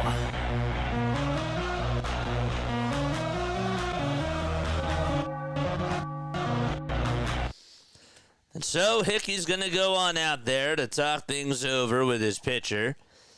And a base hit can give the Phillies the lead. Sosa and Marsh give each other high fives. A little hug as well.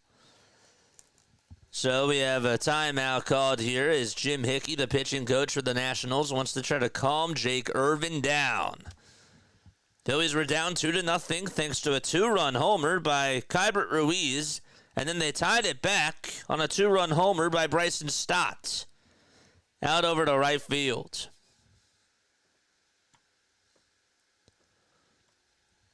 And so, up to bat now is Kyle Schwarber with runners on at second and third, and we have two guys getting warmed up in the bullpen. And so Schwarber will make his way into the box. And the pitch to Kyle is in there for a called strike. It was a changeup. That was not his pitch. It was on the upper third of the zone.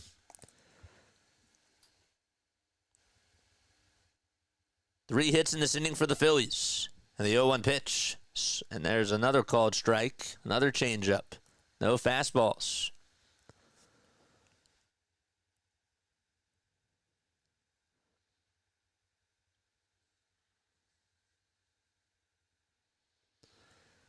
Schwarber last season hit .328 with 2 outs and with runners in scoring position. And the 0-2 to Kyle. It's inside and low for ball one.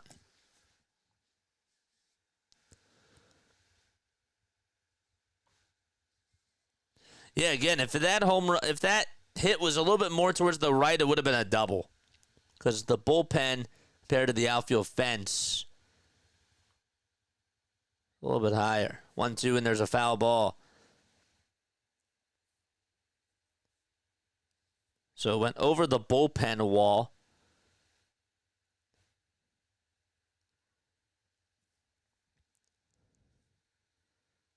One, two, the Schwarber swing and a miss. Got a curveball on the outside edge. And Schwarber has done a bad job against the curveball today. The Phillies do tie it up as Bryson Stott hammers a two-run homer out to right field. And we head to the bottom of the fourth. Folks, it is time now for On This Day in Phillies History. And speaking of great moments in Phillies history, Pegasus Sports Video is making history of its own, capturing the biggest plays in youth and high school sports all over the East Coast, founded by my friend Tom Whalen.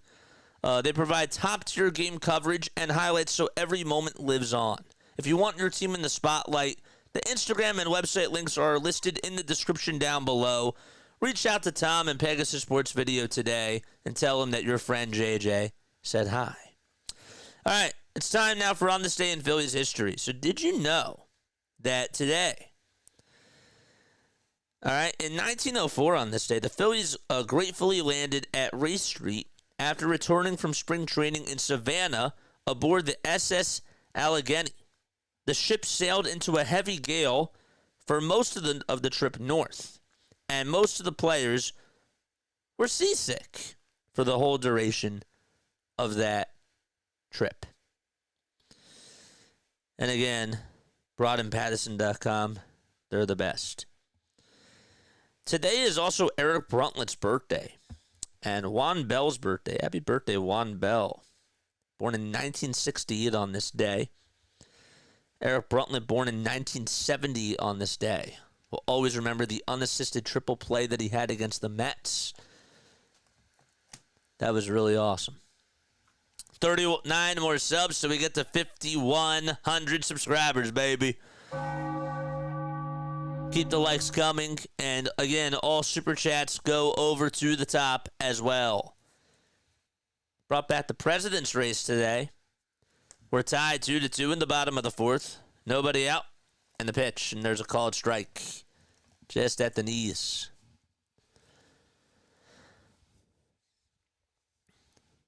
The ball's one strike. Luzardo kicks and fires the pitch. Swing and a miss at 96 miles per hour.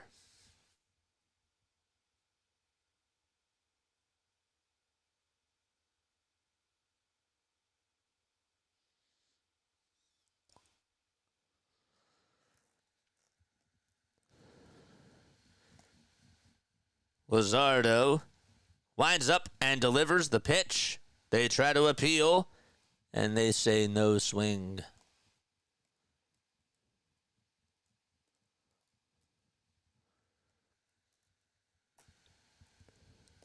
One-two delivery, another foul ball, and it goes out of play.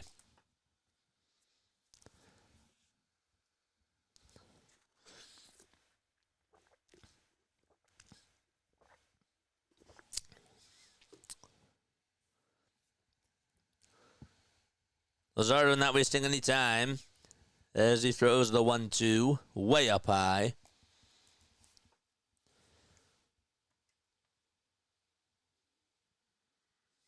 For a spaceship.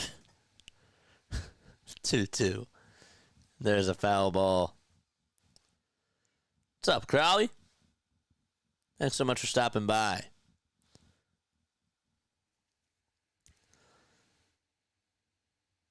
The pitch on the way, another swing and a miss by Jesus Luzardo, and Lowe goes fishing after a breaking ball. And another strikeout by Luzardo. Rack up those chairs in the chat, folks. Let's go.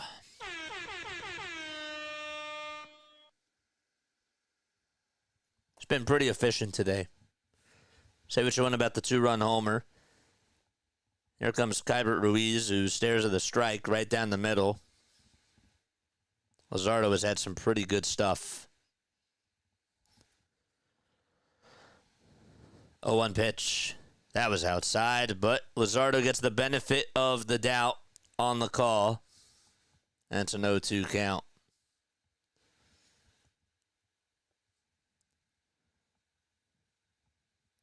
And the next pitch. And they call that a ball. It's weird, though, because on ESPN's pitch tracks, they said it caught the outside corner. 1-2 pitch. And Ruiz takes a hack at it and slices it foul.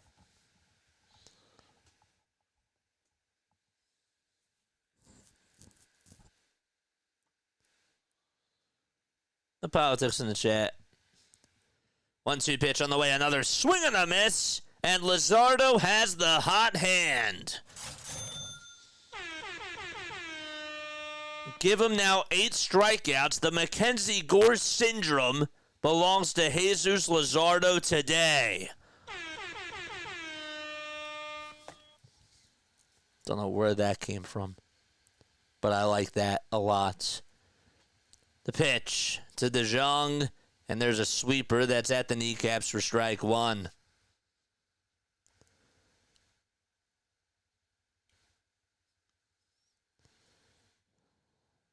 Nothing in one is the count. And the pitch is down for a ball.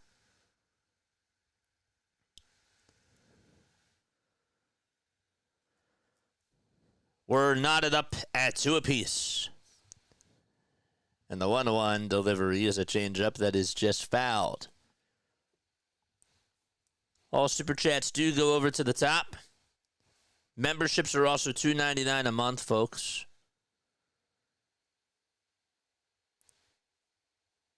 One-two pitch. And Luzardo thought he was going to get the call on that one. He did get the call earlier, but it was outside. Just barely. And actually, JT did a good job at framing it. Almost sold the call. A changeup that's thrown in the dirt for ball 3.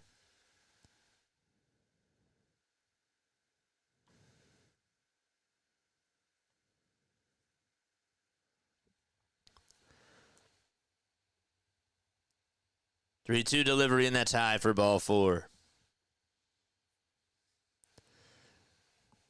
That's the second walk allowed today by Luzardo.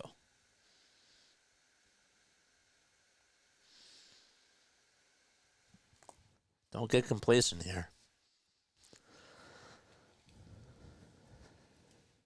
Pitch to Young, ground ball, hit over to Stott, and he'll toss it back over to shortstop as Sosa covers the bag, and it's a 4-6 fielder's choice to end the inning. So Luzardo in cruise control over these last couple of innings, and we head to the 5th. It's 2-2 at Nationals Park.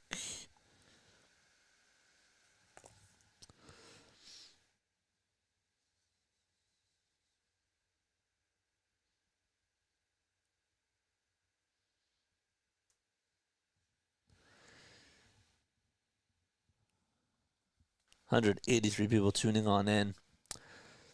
Ooh, it's great.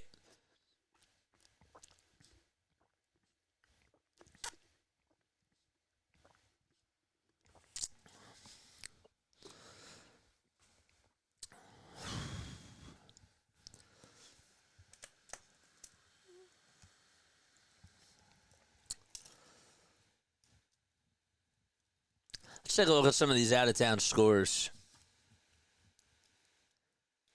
Actually, before we do that, letter grades on this game so far, overall, from the Phillies. Let's take a moment in time and talk about letter grades now that we're at the halfway point. I'd say B. It's a B. John, it's the same thing. It means the same thing. When you strike out, you go over to the bench. A K is how you keep score of a strikeout.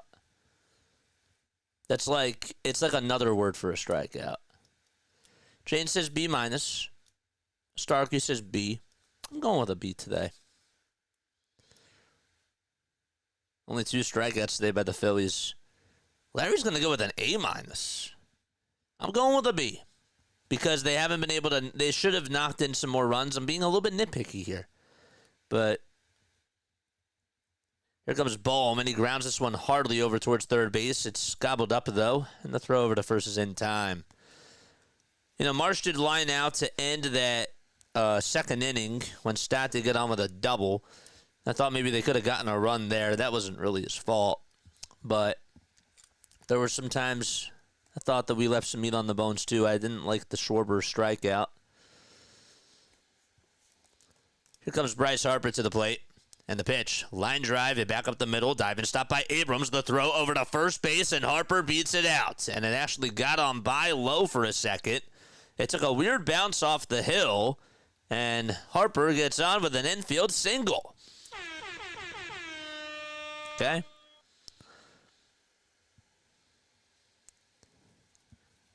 Actually, it was a line drive, excuse me. It got right by Irvin, and he just was a little bit late at trying to put the glove on it. But Harper did hustle, to his credit. Abrams made a bang-bang play. Throw could have been a little bit better from his knees, but it's hard. It's not easy. And the pitch to JT, and there's a foul ball.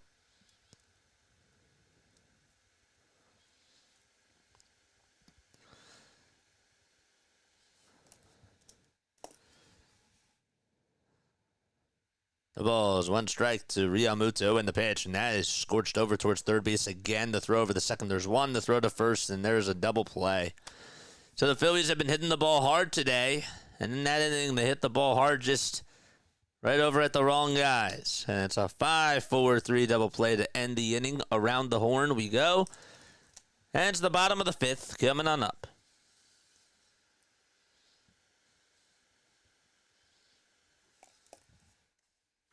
Ugh. Again, we're hitting the ball hard. I just want the results.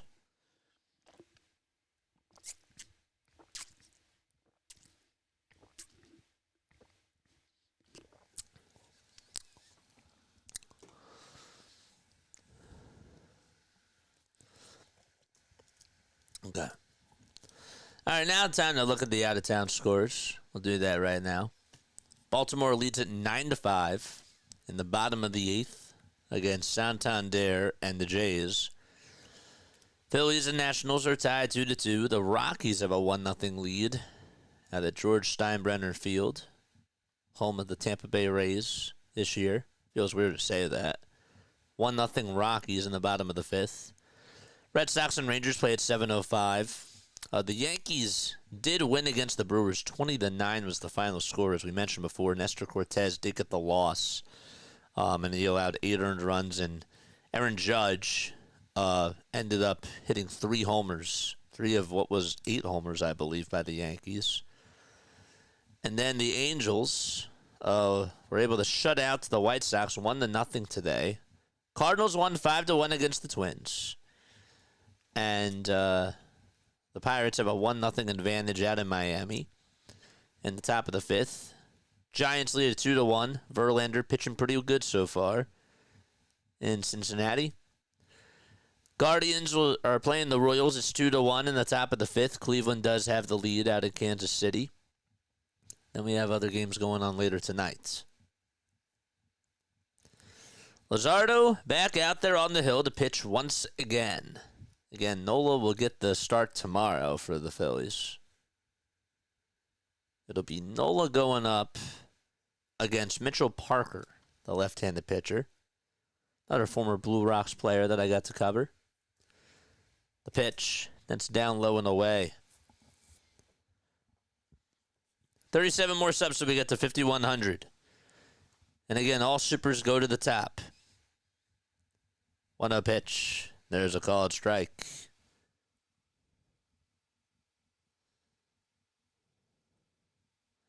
Max is here. What's up, Max? Drop that link down below, my friend. The 1-1 offering. That's outside and low for ball 2.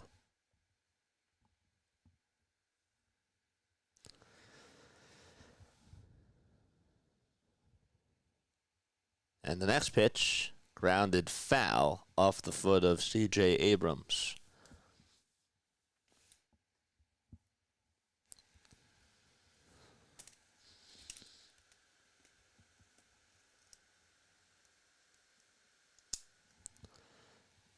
The leg kick and the next pitch, another swing and a miss. And Jesus Luzardo has just been untouchable over these last couple of innings. Give him 9 strikeouts in 4 1/3.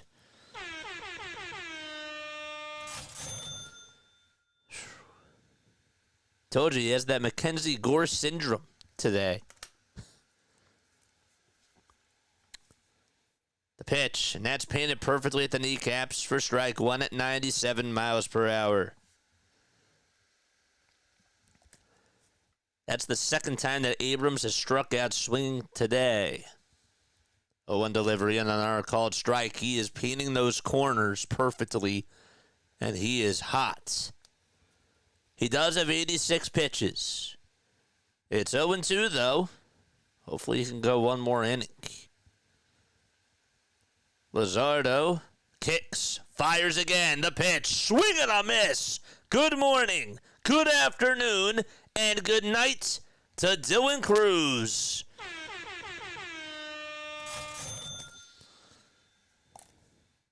He went with a slider there, and it came running inside and low. And it looks good to swing at, too. Here comes James Wood to the plate, and the first pitch is grounded foul. He's getting ahead in the zone early on in counts, and he's looked like an absolute ace over these last 2.5 innings. 0-1. That's lined foul towards the left field side. Forget the Sixers. I got to cover him, man.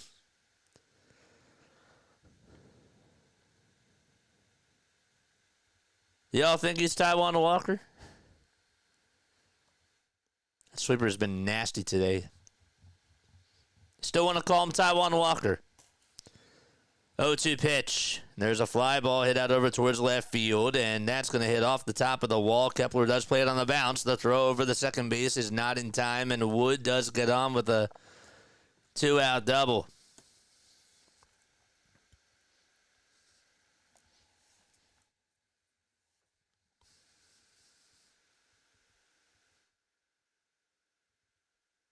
If he keeps pitching this well, I'm gonna start calling him Zeus again. There you go. There you go, Brian. Zeus. Giving him praise where praise is due. And the pitch. There's a called strike.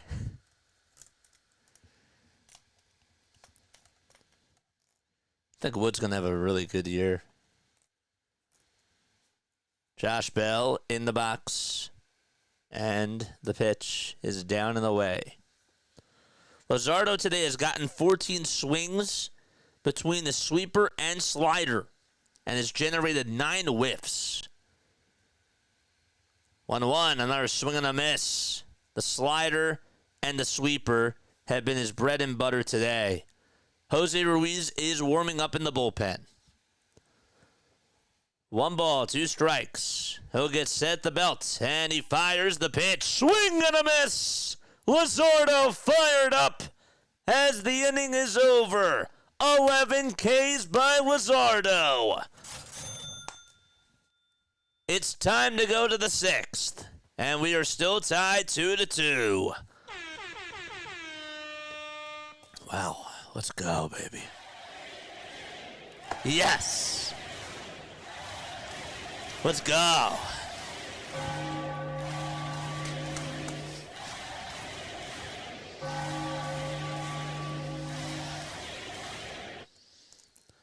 Luzardo, according to Todd Zalecki, has 11 strikeouts in his Phillies debut, which is tied for second most in a debut in franchise history. Can anybody guess?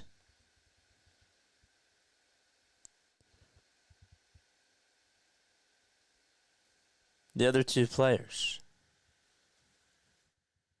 The other two players that are in that conversation. Anybody. Why not us?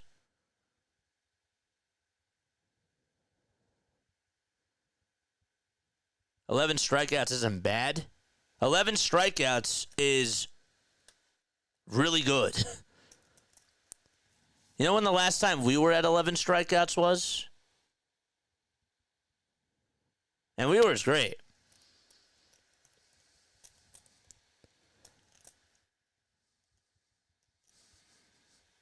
It was a while ago. If Walker could give us outings like this, we'd be in great shape. Taijuan Walker is not even in the same conversation as a 5th starter. Roy Halladay and Steve Carlton, no. Garrett Stevenson had 12 strikeouts on May 13th of 1997. And Jim Bunning, that's who he tied today, had 11 strikeouts on April 15th of 1964. Colin Poche is going to pitch for the Washington Nationals. He gave up the big 2 runs to Bohm in the 10th inning. The pitch, that's fouled back. No shadows today, but Luzardo has 11 strikeouts. That's even more impressive. I think that's going to be it for him today. I saw Ruiz getting warmed up in the bullpen. 0-1 delivery, strike 2. It's a slider at the kneecaps. 190 people tuning on in. Hit that thumbs up button and subscribe, baby. 0-2 pitch, high and inside for a ball.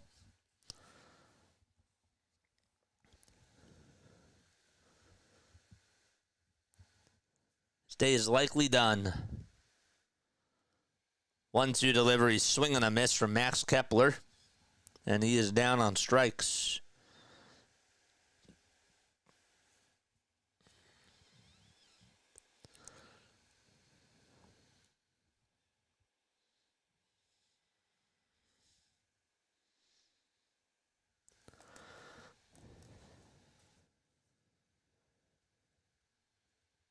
Castellanos will step into the box. And the pitch is high for a ball. We got a $2 super chat from Louie. Thanks, Louie. Over on the vertical stream. Thanks so much for popping on by. Appreciate you. The pitch on the way in. That's up high for ball 2. Again, all super chats go to the top.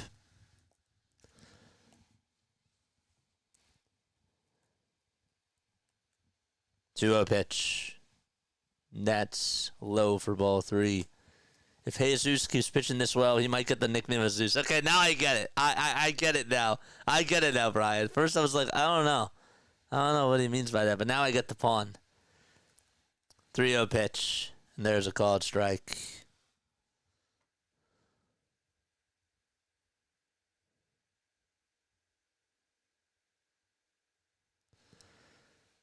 Three-one delivery, and Castellanos takes it for ball 4. And he's on over at first base. Let's go. Give him a 3-0 green light. That's what he probably wanted. And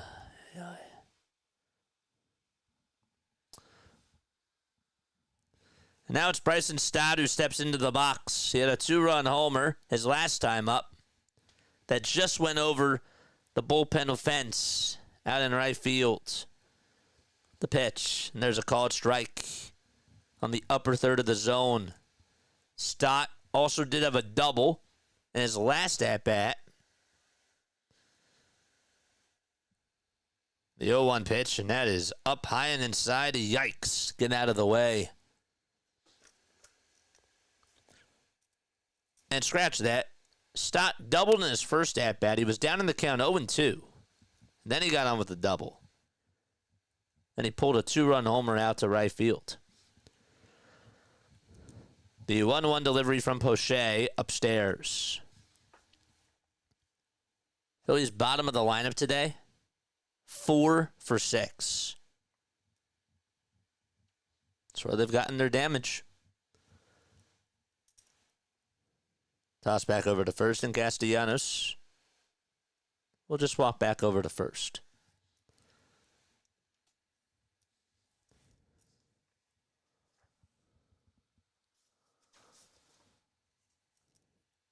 The pitch to Stott, and it looked like it was a strike. Not by much. It was a good pitch, but Poche did not get the call.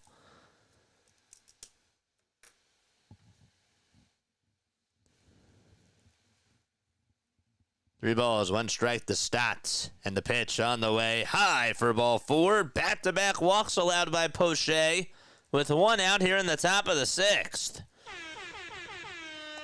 And now it's Brandon Marsh coming up to the plate. And timeout called by Hickey. Let's go, chat.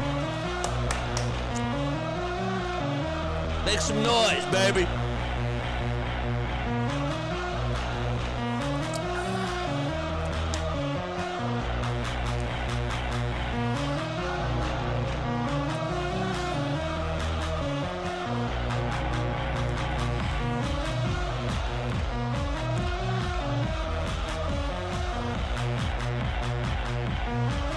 Let's go, baby.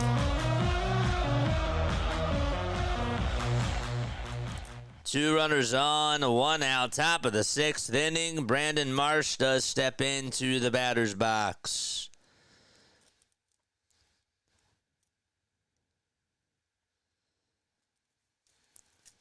Big spot for Marsh here. The pitch to Brandon, strike one. It's a four-seamer. Was on the inside corner. Don't mind him taking that pitch. They're not swinging at the first pitch as much today. The 0-1 delivery to Marsh. And it's a breaking ball in the dirt. And the count is tied up 1-1. Make some noise, chat! George!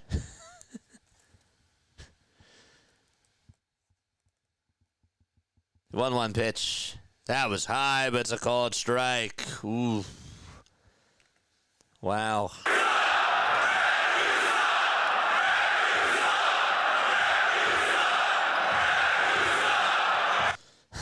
One ball, two strikes. And the pitch to Marsh. Line drive. Hit out to right field. That's going to drop in for a base hit. Stopping at third is Castellanos. He would not have been able to score. That was a wise decision, and bases loaded for Philadelphia.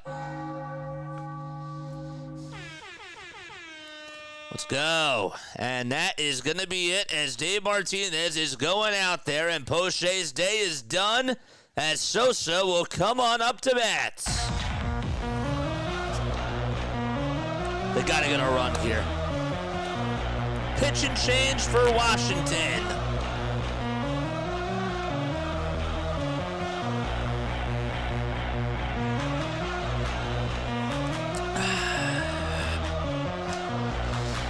Let's go. Keep the likes coming, baby!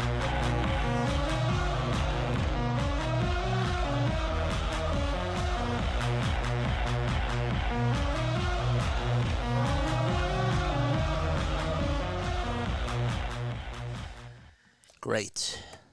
Let's go. Where's those babies at? There they are. We got a $50 super chat from Tony. Woo!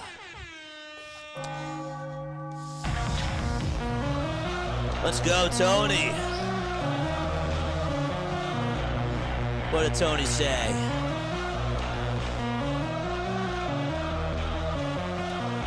JJ, do you have a favorite Phillies sports team? JJ, do you have a favorite Phillies sports team? I'm all over the place. I love the Commanders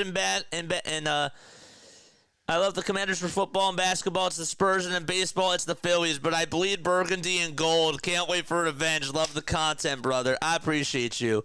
I have a friend who actually who used to broadcast games with me, and he was a Memphis Grizzlies fan, a Baltimore Ravens fan, and a Philadelphia Phillies fan. So I get it. Like, I know people that exist like that. It doesn't make you weird at all. I think it's kind of cool that we have different teams that we get attracted to, right?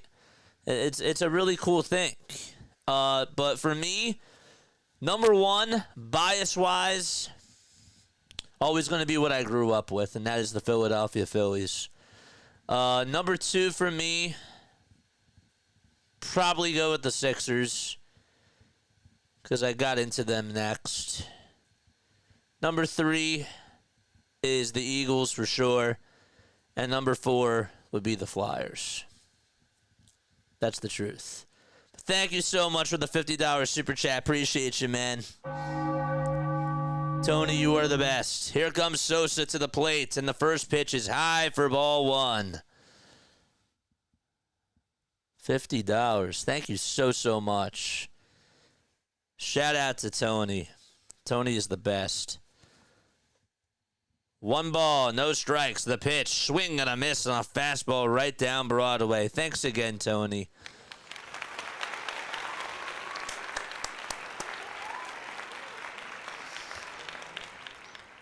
One and one is the count. The pitch to Sosa, and he just fouls it back. That was his pitch. It was right down the middle.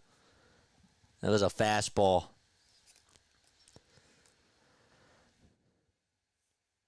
That's impressive that Marsh actually got a bad call, and yet he still was able to produce. Flyers still have a team. The 1-2 to Sosa, and it's outside, barely caught by the catcher, Ruiz. It was so wide, it was at least maybe 1.5 feet off the plate. 2 balls, 2 strikes. Don't forget to like and subscribe, baby. The 2-2 to Sosa. Wide again for ball 3. And pressure on Washington.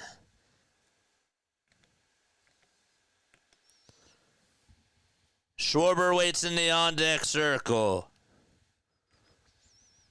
What's going to happen here? Time called. 3 balls, 2 strikes, bases loaded, 1 out, and the payoff pitch to Sosa. Line drive, hit out to left field. It's a foul ball, though. Just was a little bit early.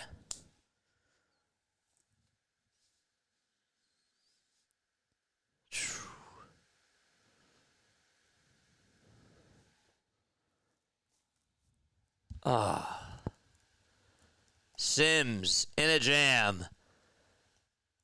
And the payoff pitch to Sosa. Inside for ball 4, and he nods his head no. And he will go over to first base, and the Phillies take the lead. And Castellanos scores.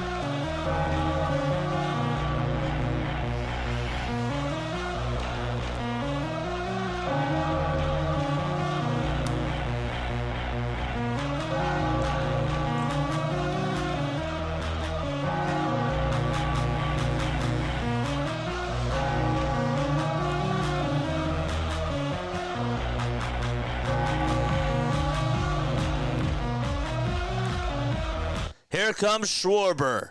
He'll step in to the box. First pitch. That goes over the head of the catcher, and another run will score.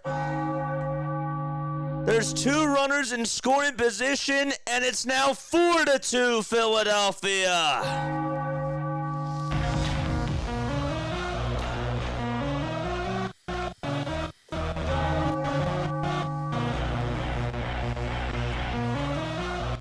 That thing literally got caught in between the netting and the backstop. And it's 4-2 with 2 runners in scoring position. The 1-0 pitch and a called strike. It's a slider that's at the kneecaps. Phillies have walked 3 times in this inning. Schwarber's still in the batter's box. The pitch on the way. Foul ball towards the first base side. 223 people tuning on in. 114 likes. Let's get up to 200, baby. Let's go. 1 ball, 2 strikes. 4-2 Phils. Runners at second and third. The pitch to Schwarber. In the air. Hit out to deep right field. It's carrying. It's going back towards the track. And it's gone! Another homer by Kyle Schwarber.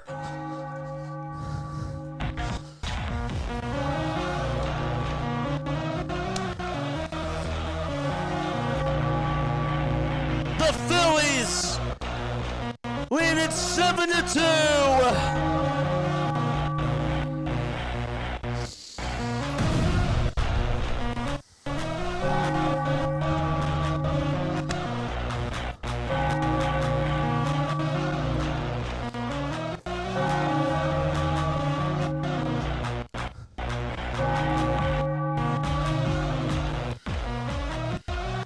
The pitch to Bohm. Ground ball. Back up the middle for a base hit. And the Phillies have lifted the lid in this game. They lead it 7-2, and Bohm gets on with a 1-out single.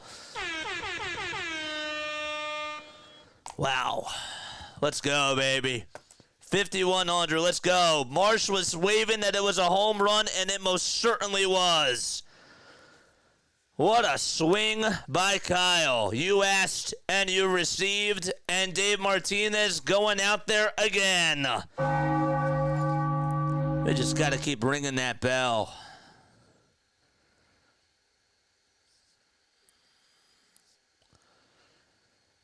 Kyle Schwarber, baby.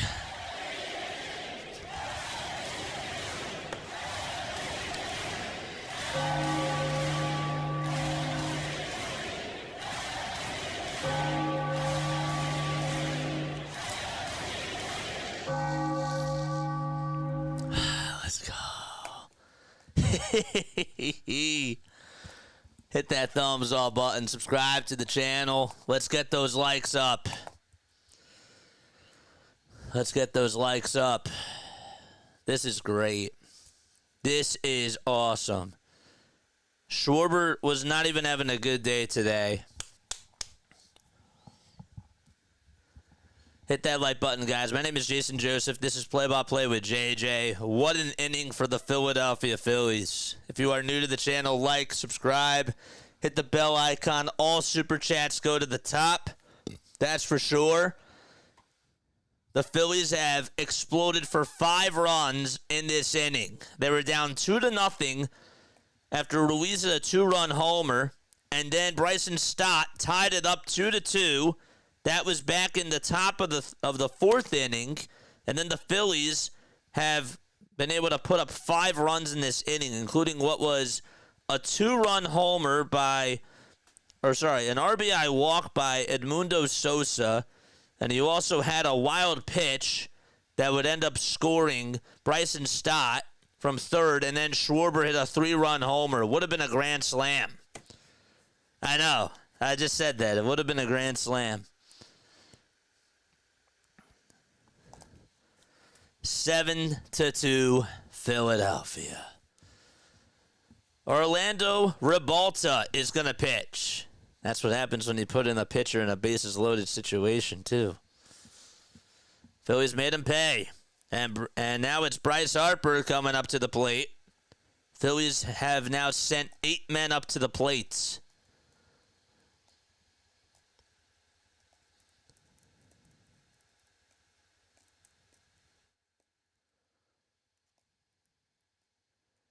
The pitch. That's up high for a ball.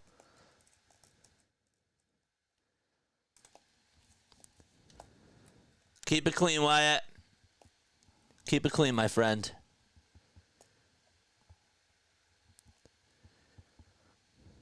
Ribalta kicks, fires the pitch. Outside and low for ball 2.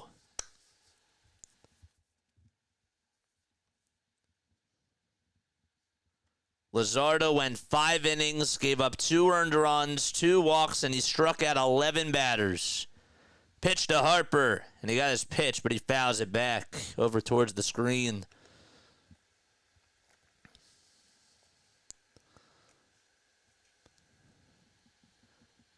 Two and 1 is the count.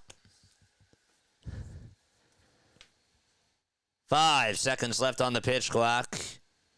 The pitch to Bryce Harper, and he pops it up towards the left field side. And it is caught by Wood. Thought maybe it would slice out a play. It did not. And there's out number 2.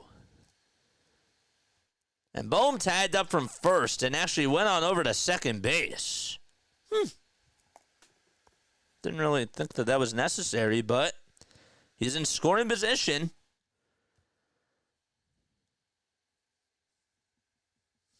Okay, Phillies fans, just don't destroy Nat Stadium after the win.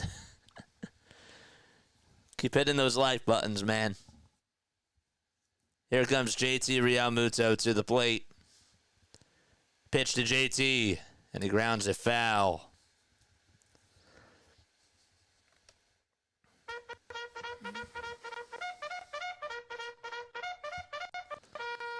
Charge! Luzardo would possibly get the win? Yeah, he would get the win. Absolutely.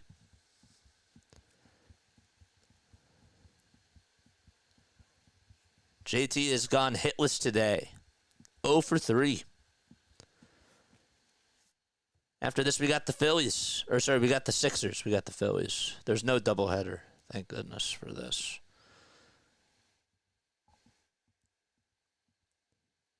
The pitch to JT, swinging a miss. Got a changeup right down the middle. So Bohm tagged up from first after Harper popped out to left and then went into second base without a throw. No, he would get the win, Larry, because he pitched 5 innings. 0-2, line drive, flat on the bounce over at third base. Scooped up by the third baseman, throw over to first in time, and JT again grounds out sharply towards the third base side. And the inning is over. The Phillies, they do some damage, though, and they get 5 runs, including a big swing by Kyle Schwarber. And we head to the bottom of the 6th. It's 7-2. They sent 9 men up to the plate. Great inning. Great inning by this ball club. Keep the likes coming. We got 127. We got to get to 300. We're not even halfway there. What are y'all doing? Hit that thumbs up button. Hit that thumbs up button, man. Come on. Philly's finest is over on the vertical stream. Thank you so much for coming on by, man. Let's go. All supers go over to the top. For sure. Phillies lead at 7-2.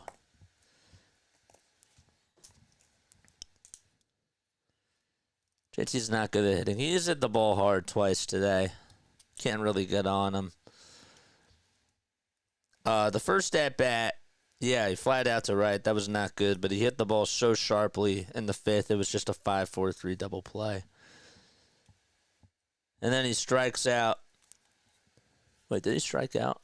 Why am I getting confused now? He didn't strike out. What did he just do? He just got out. He grounded out to third. Why did I say strikeouts?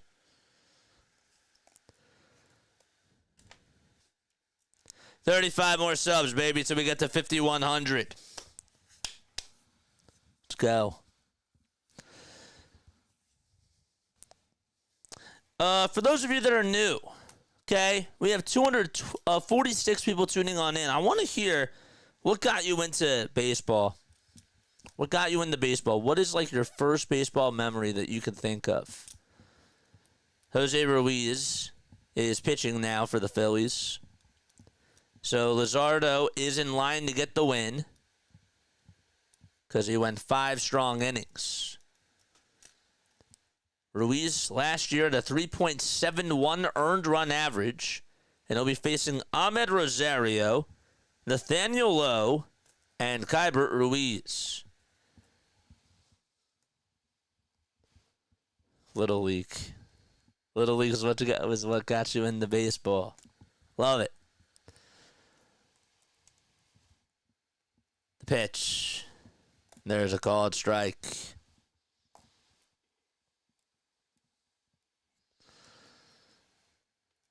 Rosario singled back in the second and also got a run. All supers go to the top. 0-1. That's inside for a ball. Please tell other people about this channel if you have not done so already. We go live for Phillies, Sixers, and Eagles games. We try to have fun. 0-2 from Ruiz. And that's a foul ball again. It just bounced off of Rosario's left foot. And he's like, can I have time just to shake this off? Of course you can have time. Nah, just get back into the box right now. You're good. It was just 120 miles per hour off the bat. Something like that. The pitch to Rosario swung on and lifted out to deep left field. It is gone. And that'll make it 7-3. Ahmed Rosario turned on a pitch that was a little bit inside, and he was able to get the bat on it. And Ruiz gives up a solo homer, and the lead is cut to 4.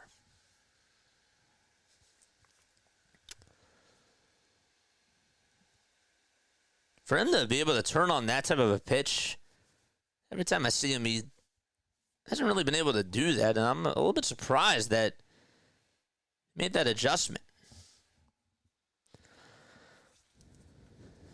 The pitch, and there's a foul ball. Champion says I got into it because of Jimmy Rollins and the Flying Hawaiian. The pitch, ground ball, rolled over towards the right side, scooped up by Stott, throw over to first is in time. And there's one away. JJ was a little too excited for that one. Was that sarcasm, or was that the truth? I don't think I sounded excited there.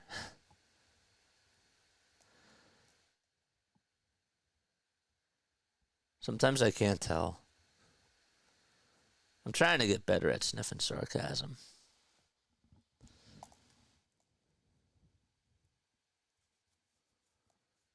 One ball, no strikes to Keibert Ruiz, and he grounds this one down the first base line. It's a fair ball, and Castellanos has to go all the way over towards the corner, and Ruiz will jog on into second base safely. And so,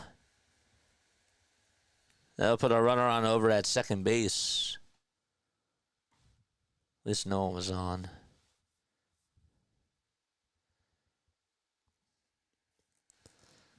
That went right by Harper. It was hit really sharply. It wasn't his fault.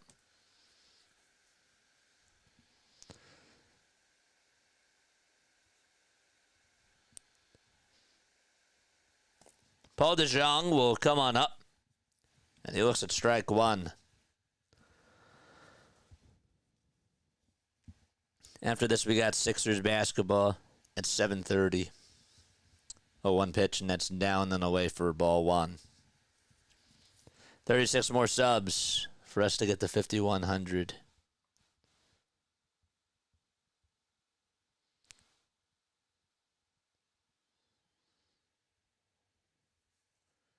One, and there's a foul ball. Ruiz versus Ruiz. Ruiz won that battle.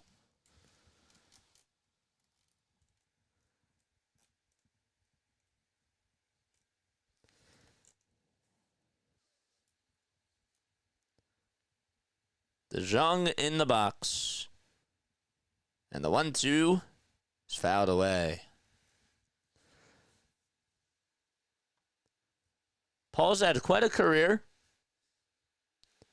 Started off his career, obviously, with the St. Louis Cardinals. Played with them from 2017 up until the middle of 2023, and then was traded to the Blue Jays, then played for the Giants. And last year was on the White Sox and the Royals. And this year he's with the Nationals. He's now 31 years old. 1-2 delivery, and there's another foul ball. Only has a lifetime 228 average. He had a very good rookie season. He had 25 homers, 65 RBI, and a 285 average. That was his highest batting average in a season. Next pitch is down for ball two. Did strike out, though, a lot.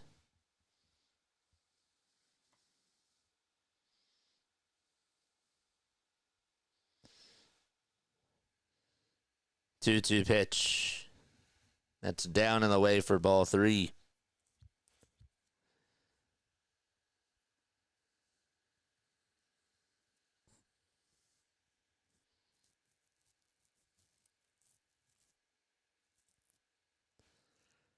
Payoff pitch. Ground ball. Rolled over to shortstop. Sosa has it. Throws it on the run over to first base, and there's out number two.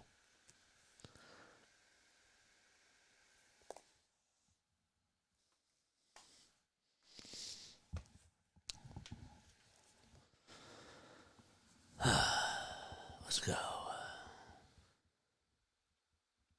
Justin, thanks so much for the sub. Appreciate you. Those of you tuning in over on Twitch, I appreciate you guys as well. The pitch, and that's down low for a ball. Whoever just subscribed today, thank you so much. Eagle says, grew up poor, but got to go to many Phillies games because the nosebleeds for the vet and the 700 level were like $2 per ticket. I didn't know that. Pitch, and there's a foul ball. He says that her story was my twin uncles played optimist when I was a kid. One pitched the other, was a catcher. Good memories. I love that.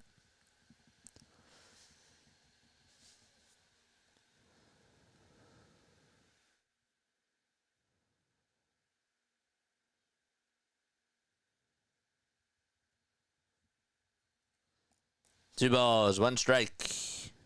And the next pitch is chopped over to third base. Bohm does have it. Throws on the run over to first. And it's in time, and the inning is over.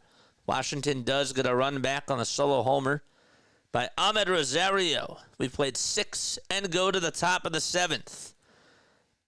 Phillies still lead at 7-3.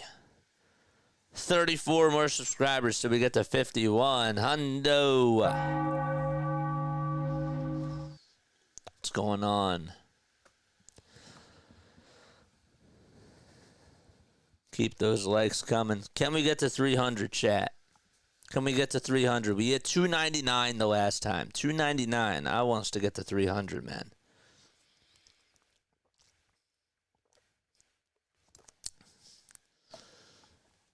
I'm going to put the I'm going to open the window.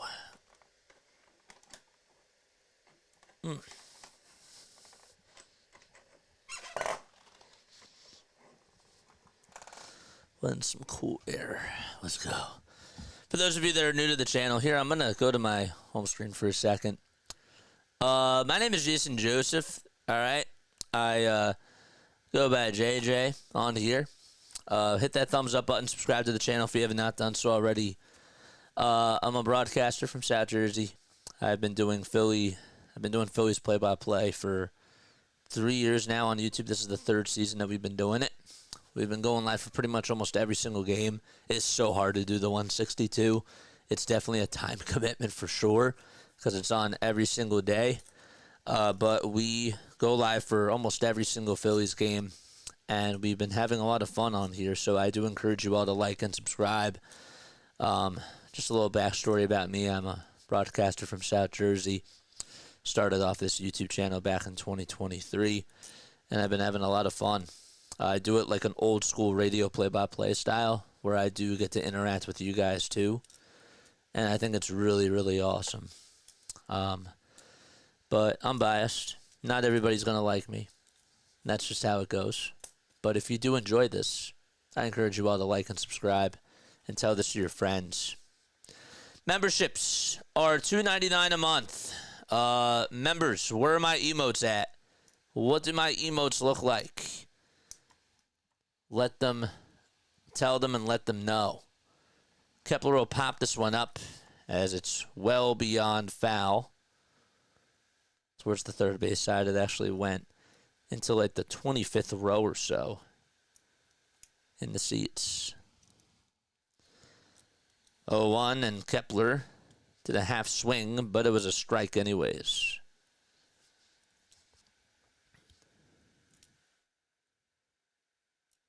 Cheston, you're the best.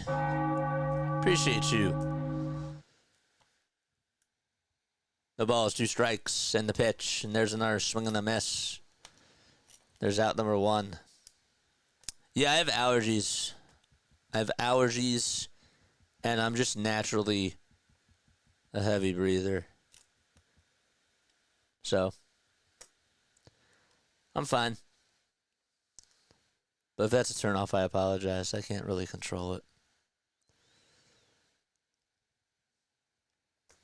Here comes Castellanos in the pitch, and there's a swing and a miss.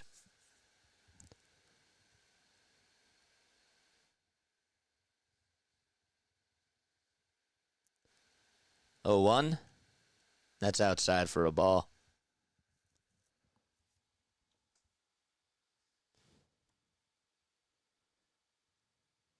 It is warm out.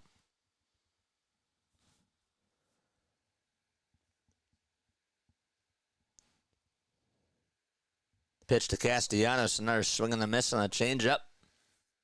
Now make the count now 1-2.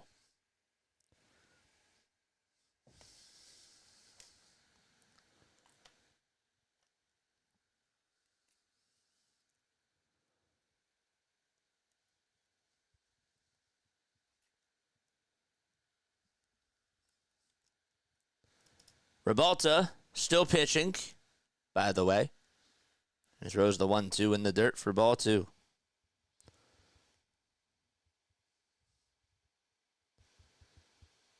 Shohei Ohtani is throwing his first bullpen session since spring training, but there's still no timeline for his return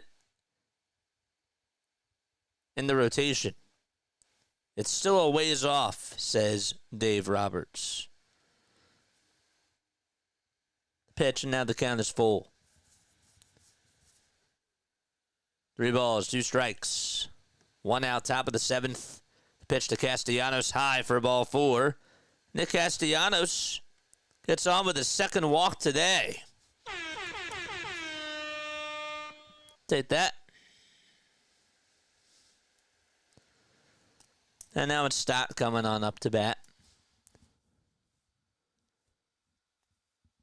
Got 148 likes. Keep them coming. Let's get to the 300 mark.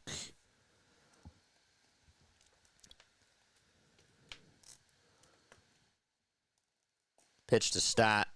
That's wide for ball 1. After every single Phillies game, we do post-game shows. And we also are going to be taking more phone calls this year. Just not tonight, because I got a Sixers game to do after this. 1-0, and that's outside for ball 2. But if you guys do enjoy how I call baseball, I encourage you all to come on and listen to us call basketball. I know that the Sixers have not had a good season at all whatsoever. But just to support me, I would really appreciate that. 2-0 delivery, and there's a called strike.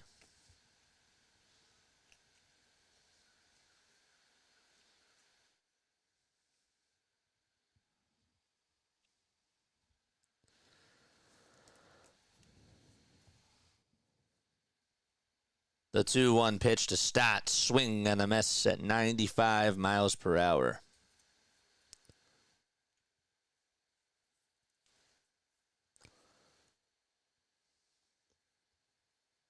Bryson did homer. Also got on with the double as well. And he walked.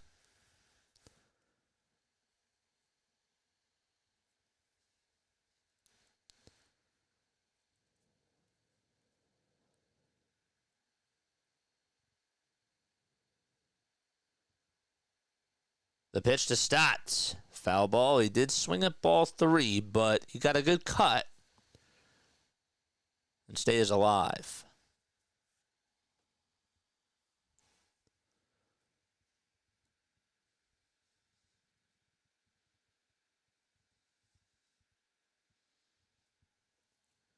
Two seconds left on the pitch clock. And the 2-2 to Stott. Another foul ball. This is the Bryson Stott that we saw back in 2023.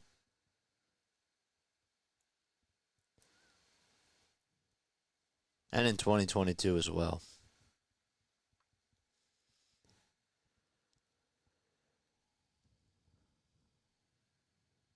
Rebalta gets set at the chest. And the 2-2 just outside. Great eye by Stott. And I was surprised that Barrett did not call that a strike. But we will take it. Marsh is on deck. Phillies' bottom of the order has gotten it done today. Payoff pitch to Stott. High for ball 4. And Bryson Stott gets on for the 4th time today.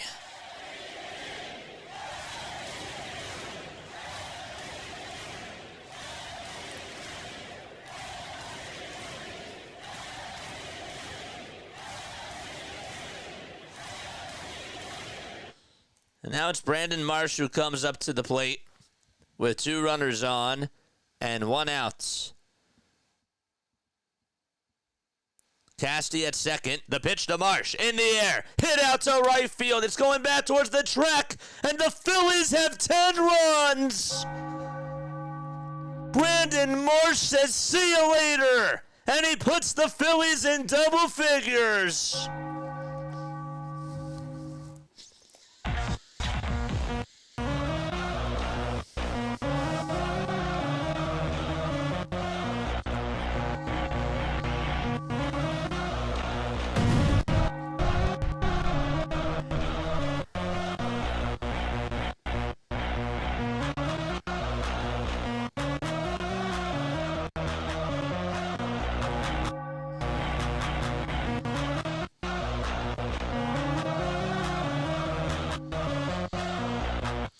Here comes Edmundo Sosa.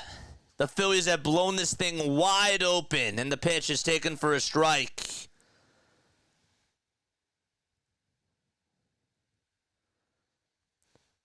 Oh, 1 pitch.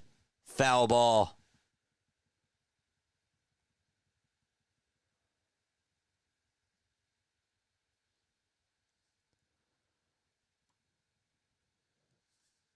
What a swing. And Marsh got a hug from Castellanos, too.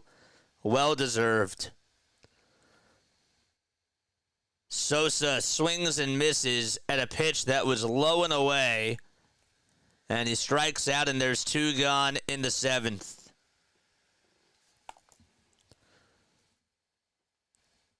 Brandon Marsh and Bryson Stott today. 3 extra base hits, and they've gotten on 7 times. And now it's Kyle Schwarber up to bat. 2 outs. The pitch to Kyle. Strike 1.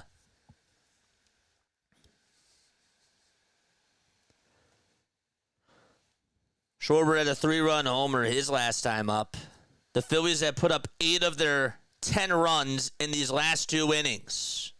And the 0-1 pitch. Check swing. He did not go, says Alfonso Marquez at third.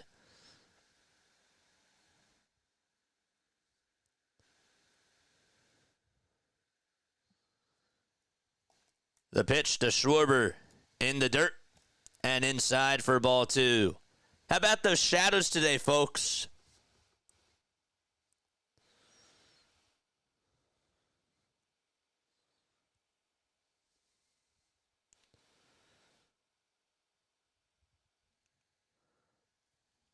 Keep those subs coming.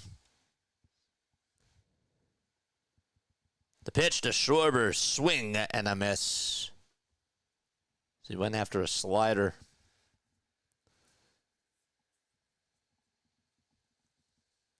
Rebalta still pitching. How is he still pitching? Dave Martinez is like, yep, we're just going to wave the white flag today.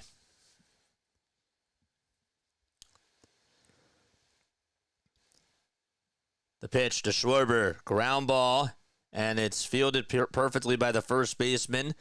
Tagging first is Rebalta as the underhand throw is made over towards the bag. It's in plenty of time for out number 3. Brandon Marsh able to hit a 3-run home run and put the Phillies up 10-3. Okay, trivia time. It is time for trivia. All right. I'm going to ask you a trivia question, and if you get it right, you will hear this. If you get it wrong, you'll hear this. Okay.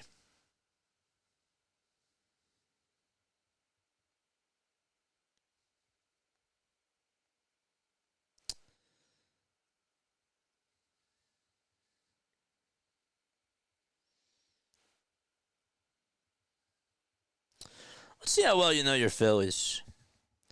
In 2022,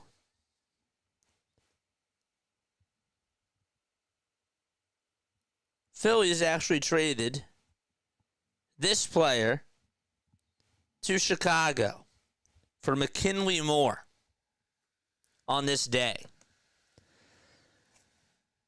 This is a tougher one. This is, how well do you know your recent Philadelphia Phillies? Jim Bunning. No, you're just spamming. No.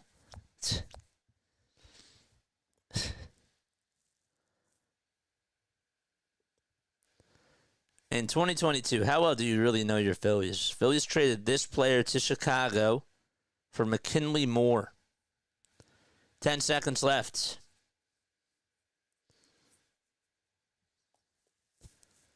5, 4, 3, 2, 1. And actually, right before we get to the answer is Adam Hazley. He got it. Adam Hazley is correct. Yup. Adam Hazley is correct. Good job. Adam Hazley today was traded 3 years ago for McKinley Moore. We did just get news that JT was taken out of the game, and Rafael Marchand is going to come on in to be his replacement. Adam Hazley, yes. Good job. The ball is 1 strike. The pitch, foul ball. Tanner Banks is going to pitch for the Phils.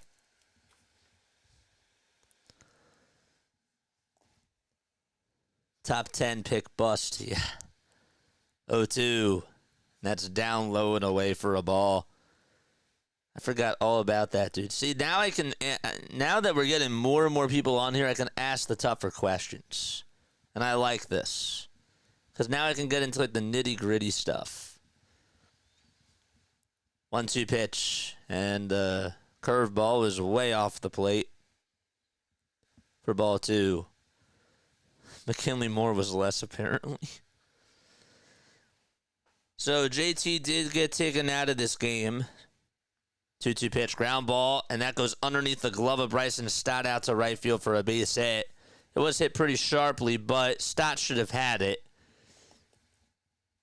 And they're going to call that a single.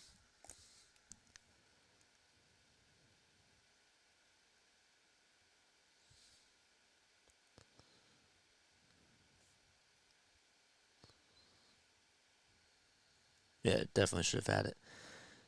JT was removed from the game due to a bruised left foot, but it's precautionary according to Lachlan Marsh. And Rafael Marchand is now in the catch.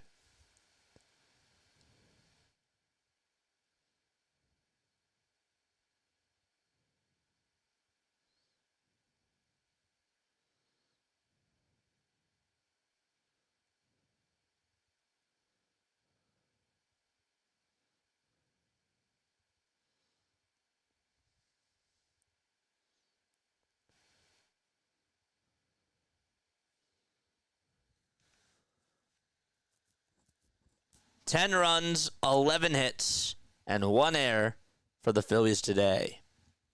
Dylan Cruz is in the box. No balls, 2 strikes. Banks on the hill. Stares back at first. Now back to the plate. Back to first again. He'll deliver from the stretch in the 0-2. Swing and a miss. 1 gone in the bottom of the 7th. Sit him down.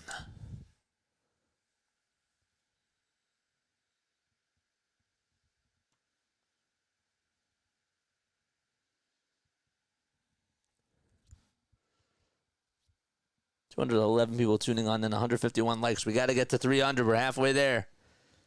We are halfway there, folks. The pitch. And there's a called strike to James Wood.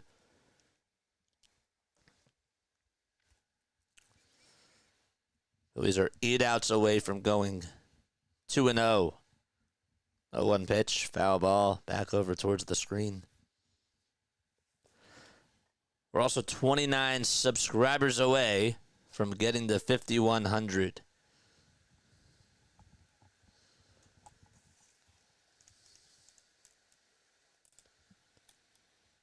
Oh, 2 delivery. That's off the plate for a ball.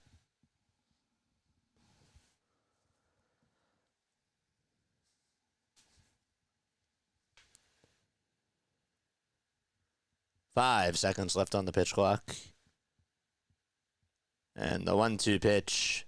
That should have been called strike 3. Was that the knees?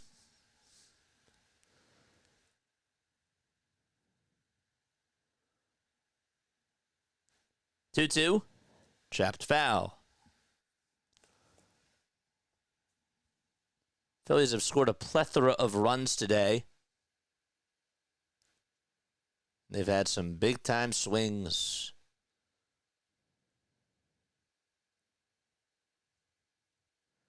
Jason, thanks so much for the $2 super chat, my friend.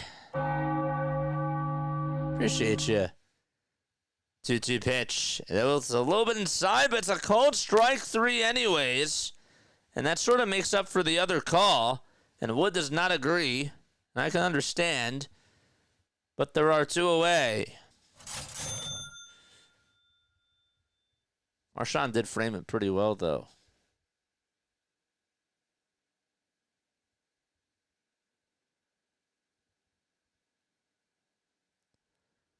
Pitch to Bell. Fly ball hit out over towards right field. And on the run to make the grab is Castellanos. And the inning is over. And we've played 7 innings. Tanner Banks does do his job. And we go to the 8th. It's 10-3, Phils.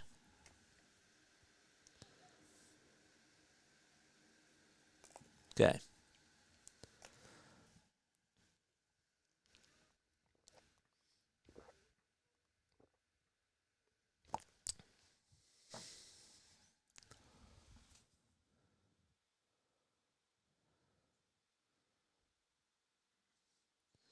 Appreciate you again, Jason.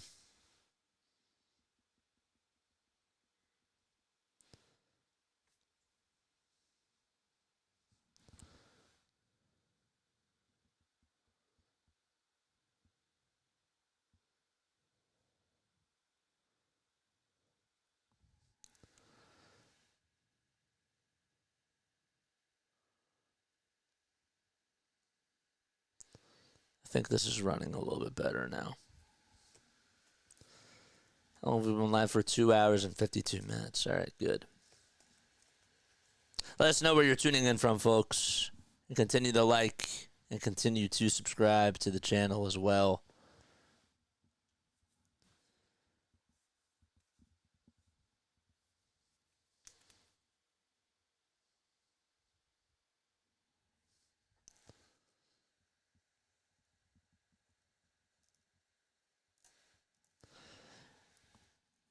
How do we get here, JJ? Well, as we go to the top of the 8th inning, I'll explain everything to you. Jesus Luzardo went 5 innings today. Gave up just 2 earned runs. By the way, Izzy just became a member. Thank you so much, Izzy. Appreciate that.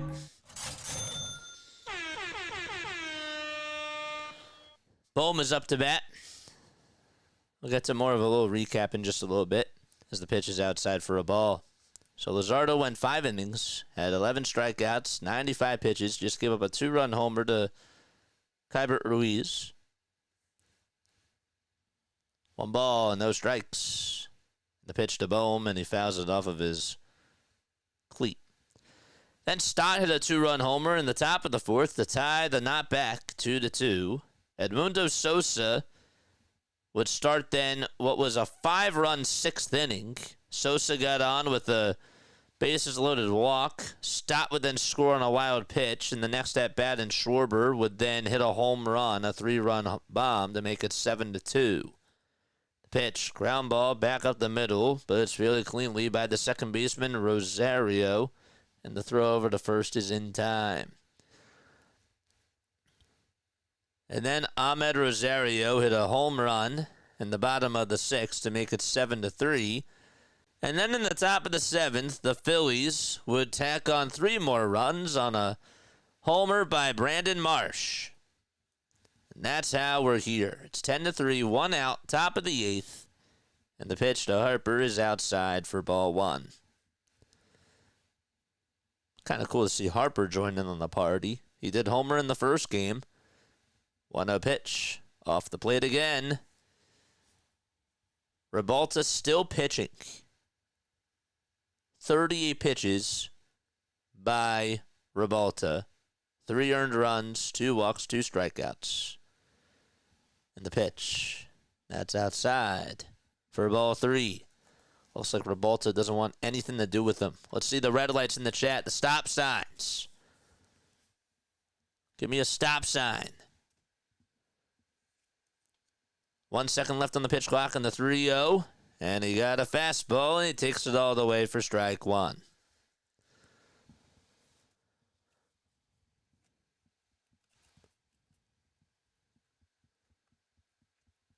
Five seconds left on the pitch clock, and the 3-1 pitch, and that is hit out over towards right field for a base hit. He hit it pretty sharply over the head of the second baseman. Tried to make a leaping grab, and Harper gets aboard with a 1-out single in the top of the 8th. He's now 2 for 5 today. Hit pretty sharply off the end of the bat. Went over Garcia Jr.'s head, or Rosario's head. Now it's Rafael Marchand who steps up, and the pitch was absolutely high, but it's a called strike.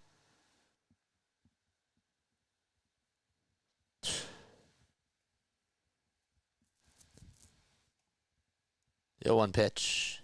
That's down and in for a ball. Again, Marchand just came on in for JT, who was taken out of the game.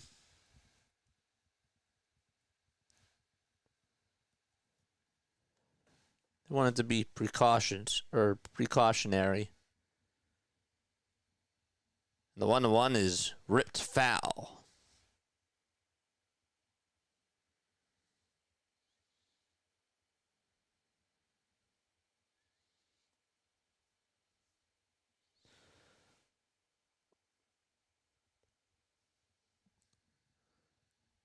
Harper over at first.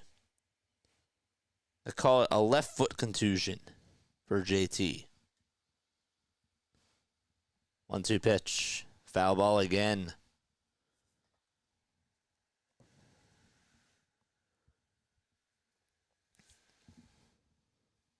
Stay on after this game. We're going to be calling the Sixers game at 7:30. 1-2 delivery to Marchand, and it's down again for ball 2. Phillies series will wrap up tomorrow afternoon at 1:35 p.m. Eastern Time. Hopefully you'll join us for that as well. 2 balls, 2 strikes, and the pitch, and that is up high and away for ball 3. I am going to start a poll in the bottom of the 8th inning.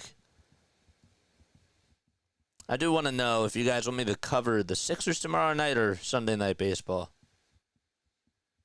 Those are your 2 choices. It's Padres and Braves for Sunday night. 3-2 pitch, and Marchand may have swung at ball 4, but I can't blame him for swinging at that pitch. That's a foul ball.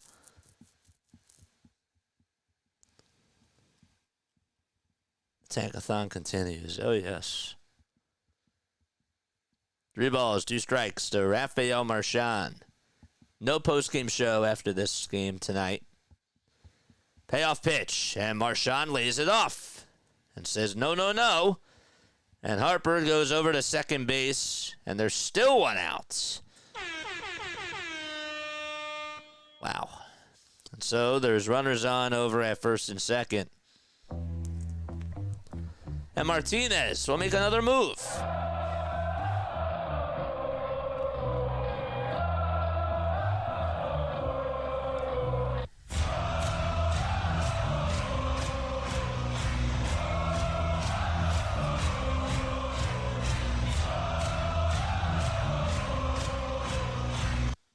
All right. And pull. Snow Goons! Please stream the Phillies. You are the #1 source for me in Germany. Snow Goons, what's going on, my friend? What is up, dude? How are you? Snow Goons, my friend. What is up? I'm going to make sure I subscribe to you. Go follow Snow Goons, man.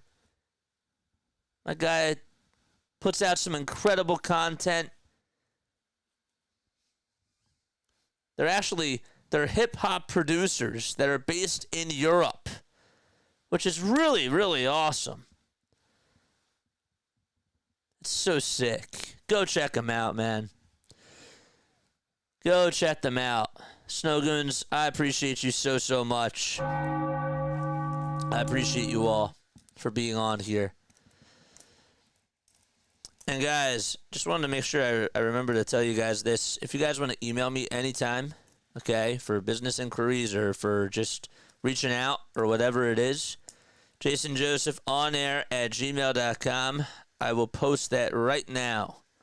jasonjosephonair@gmail.com.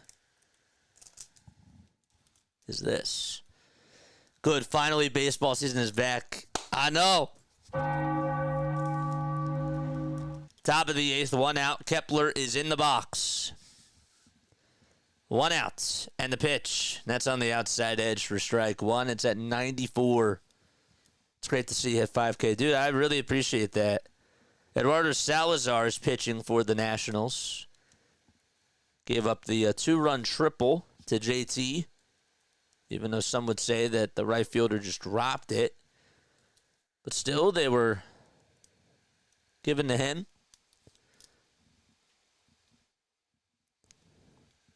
One ball, one strike. I can't believe Snowgoons came over here. Wow, that's crazy. 1-1. There's a foul ball.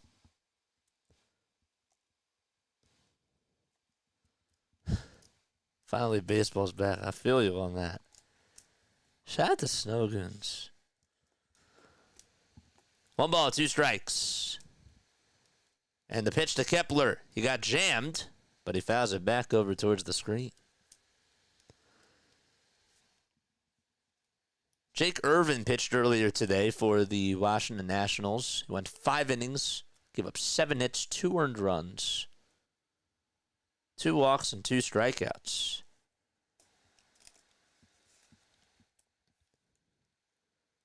Salazar comes set and fires the pitch. Line drive, and it's played on a bounce by the third baseman. Dive and stop the throw over the second. There's one. The throw to first, not in time. That was a bang play by Paul DeJong over at third base. He just robbed Max Kepler on a base hit. Just took it right away from him.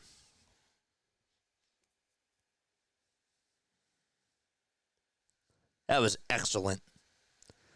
This guy can play anywhere on the diamond. And it's up to Castellanos. At least Kepler did hustle.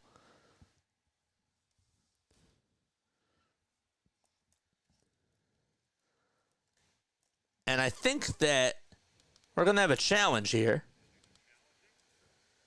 What are they challenging? The Phillies are challenging to see if he's out at second. If the foot was off the bag. They felt that Abrams did not tag the bag. I don't know if he got it. I really don't. I don't know if he tagged second.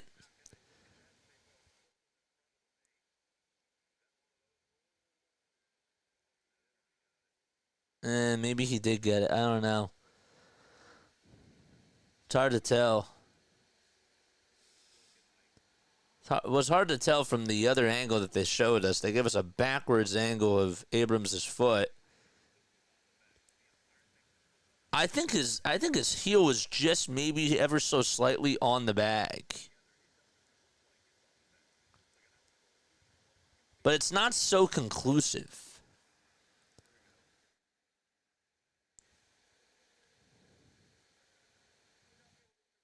So Philadelphia does lose their challenge, and they call him out over at second. Not a bad idea. It wasn't so cut and dry.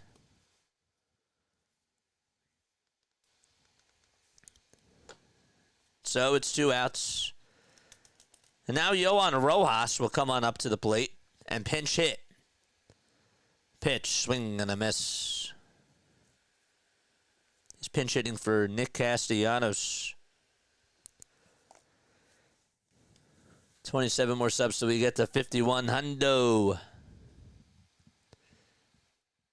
You get 2, but if it's successful, then you get to keep it.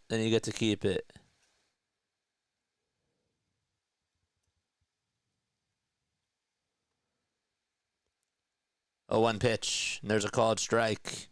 Challenger went up by 7. I'm surprised that's not against an unwritten rule of the game. I mean, we saw a 7-run lead blown the other day. No, it was spring training, but the Phillies came back in the 9th with 1 out. The Nationals just announced 38,446 people were in attendance today, and it is a sellout. The 0-2 pitch, ground ball, hit over towards third base. Rojas will beat it out, and the Phillies add on another run. An RBI infield single by Johan Rojas.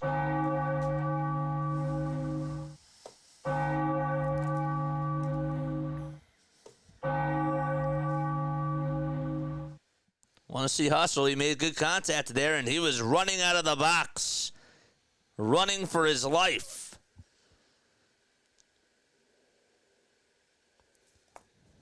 And there's runners now over at first and second. That's why you hustle. And the pitch to Stott. That was in there for a strike. But it's called a ball.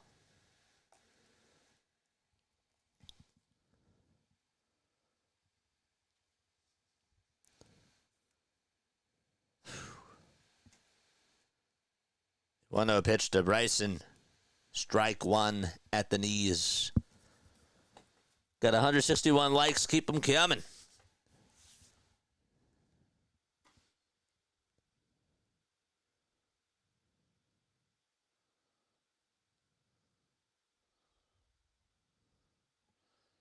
One pitch. Ground ball hit back over towards the mound. And Salazar has it. And throws it over to first. It's in time. And so we go to the bottom of the 8th. Again, it's 11-3 Phils. They add on another run on an RBI infield single by Rojas. Hustle every play and good things happen. Again, small ball. Now we're playing small ball, folks. Small ball is a nice thing. All right. So the question is, tomorrow night, which game do we cover? The Sixers, or do we do Sunday Night Baseball? Sunday Night Baseball. There's not many Sixers games left. And the Tankathon is kind of big when you really think about it. Is it going to be fun to watch? Maybe not. But pick the game. We will do the Sixers game that they play tonight after this. But which one do you want? One vote for the Sixers.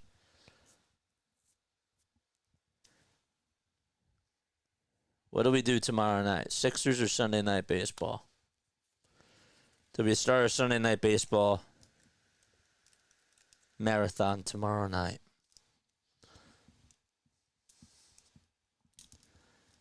Again, if you are new to the channel, my name is Jason Joseph. This is Play-by-Play with JJ. I go on for Phillies, Sixers, and Eagles games. I'm going to try to do some more baseball this year.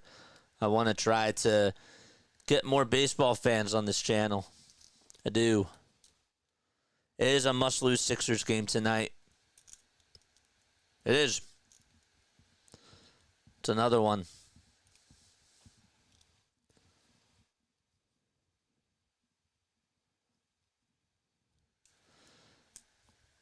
We'll see what y'all have to say at the end. We need 27 more subs for us to get to 5,100. And we need 27 more likes to get us to 200 likes. Carlos Hernandez is going to pitch. This guy was dropped by the Royals He had a good year last year. Did not have a good spring training, though. The 0-1 is grounded back up the middle, and there's a stop by Sosa. Throw to first, not in time. Bang, bang, play. But Rosario does beat it out. Former Met able to get on with an infield single.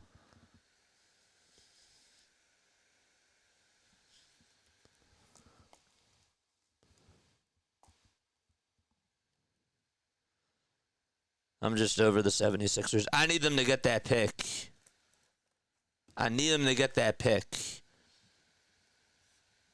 I'm over them too, but I'll be really disappointed if they don't get that pick. The pitch, and that's taken low for a ball. When there is exciting basketball, though, it does get electric. It does.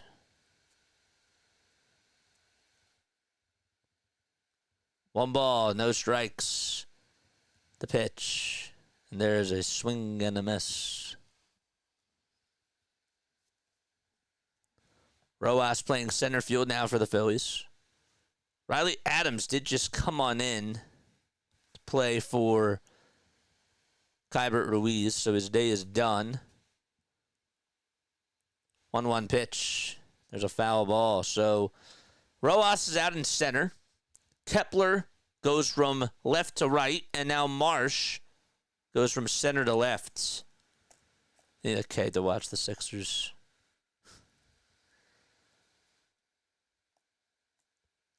1-2 pitch. There's a foul ball.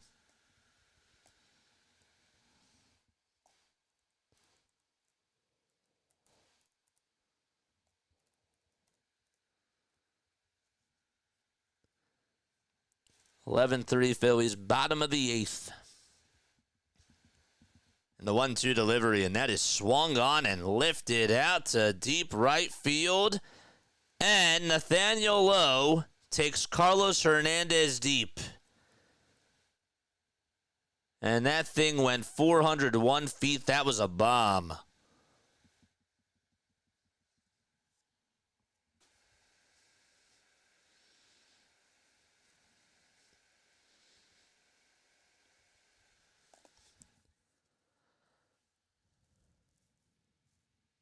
$16 runs combined in this game on 23 hits.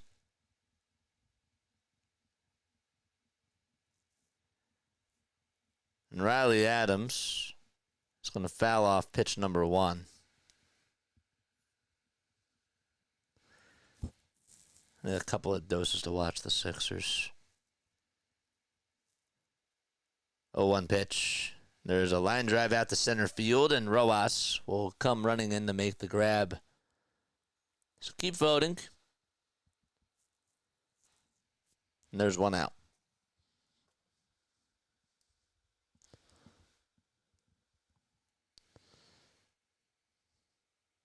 Let's get to that 200 like mark, folks.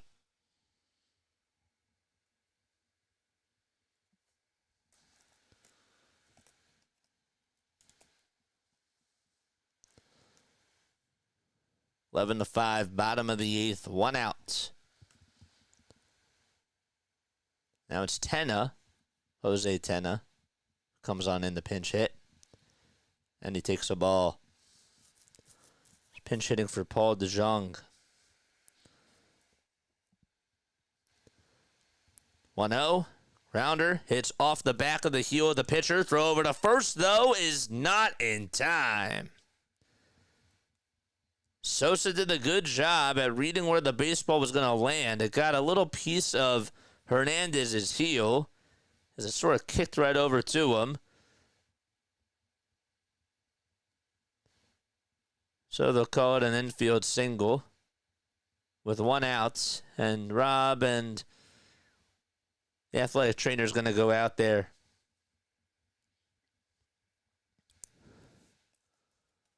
Keep it clean.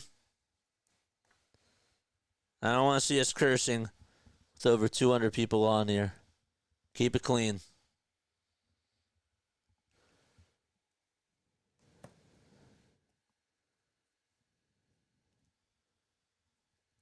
So they're going to check up on Hernandez. Got him right on the back of the ankle, it looked like. And Sosa made a good throw over to first. Price said he might want to look at this, but I think he beat it out.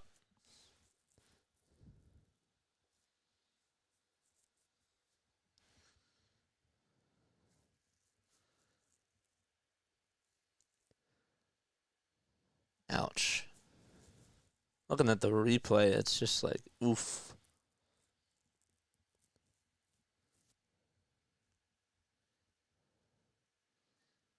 It's a close play over at first.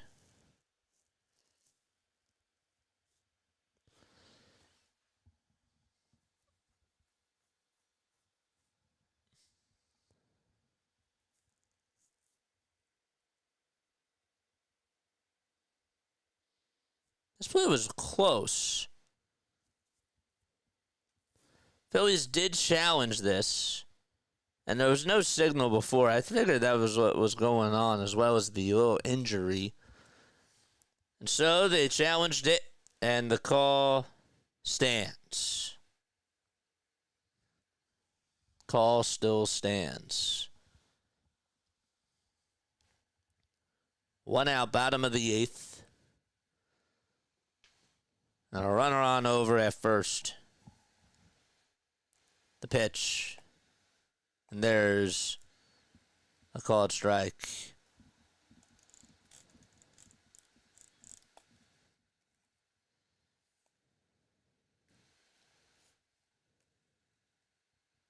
Oh, 1.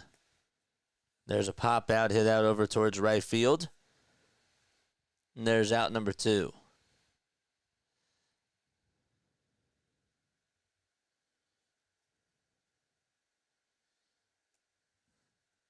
UConn and Oklahoma are battling.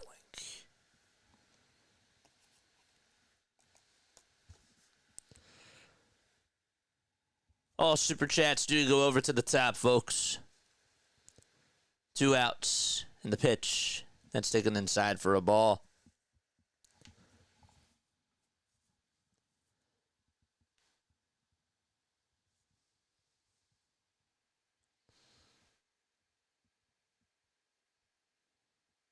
One ball, no strikes in the pitch. That's inside for ball 2.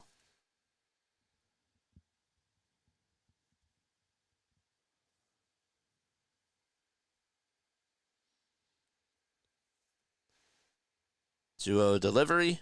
That's just inside for ball 3.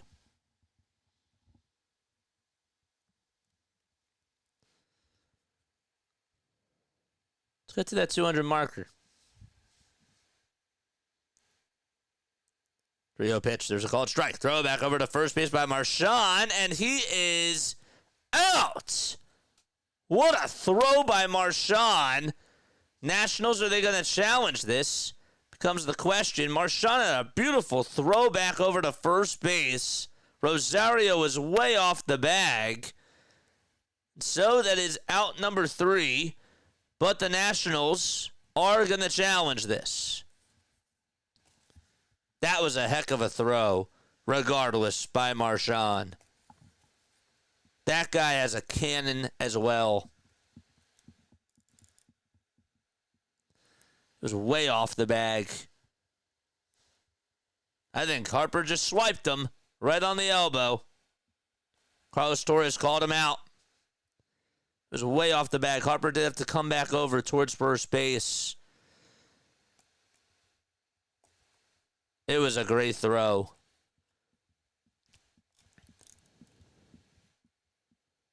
They are reviewing this, though.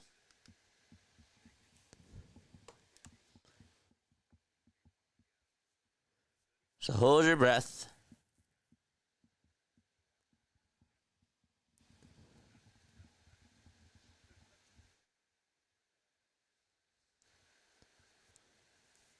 It's going to be another close call. Again, don't know if they have enough conclusive evidence. Did Harper swipe him by the time? Sorry, right before his fingertip was on the bag.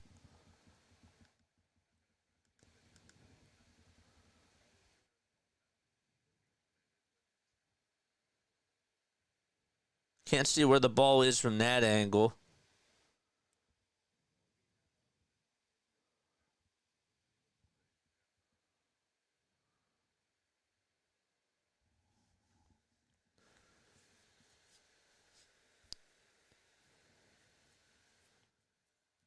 And the Nationals are challenging to see if whether or not Marchand's throw got him. They call him safe. Wow. These calls have not gone the Phillies' way today. So the runner is safe and the count is still 3-1.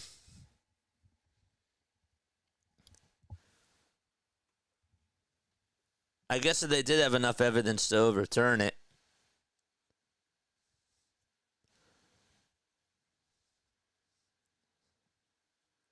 And so C.J. Abrams will step back into the box.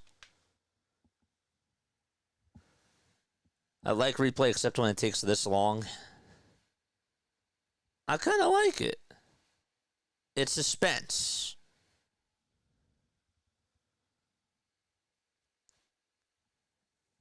And now the umpire takes off his mask.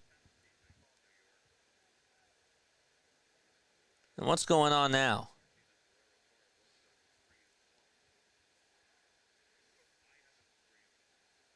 Parra has to be reinformed on what? Parra's the first base coach. The umpires are going to gather together.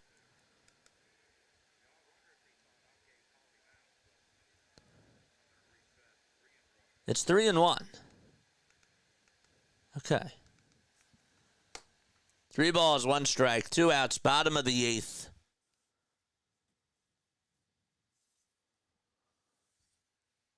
And Abrams with the next pitch, and it's taken down for ball 4.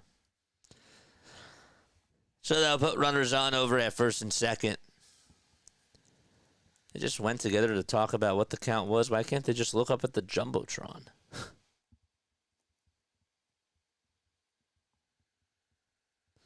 And now Caleb Cotham is going to call for time. Again, Hernandez still pitching. There's 2 away here in the bottom of the 8th.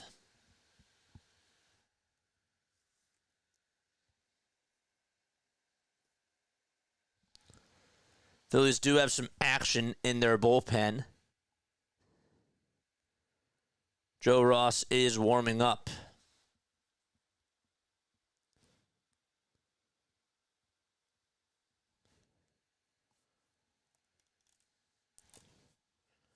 "75% of you say that we should do Sunday Night Baseball instead of the Sixers game.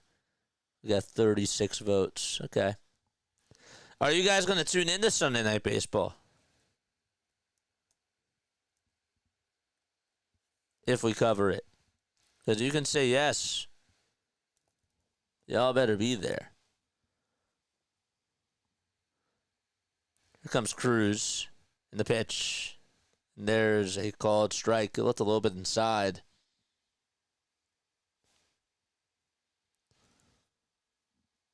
All right, 175 likes. We need 25 more to get us to 200. Let's go. 0-1, swing and a miss.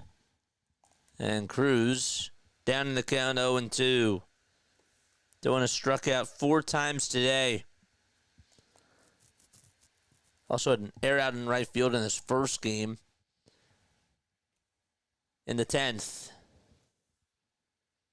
0-2 pitch. Make it now 5 strikeouts for Dylan Cruz today. And the inning is finally over.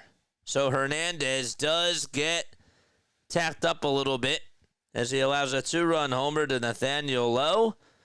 But the Phillies do still have the lead. They lead it 11-5 as we head to the 9th inning.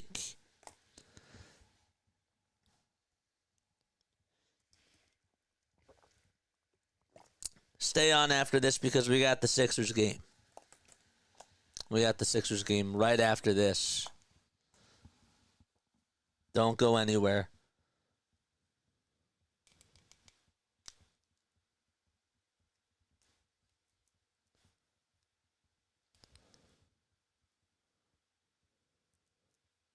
What's up, Bruce? Thanks so much for finding this channel.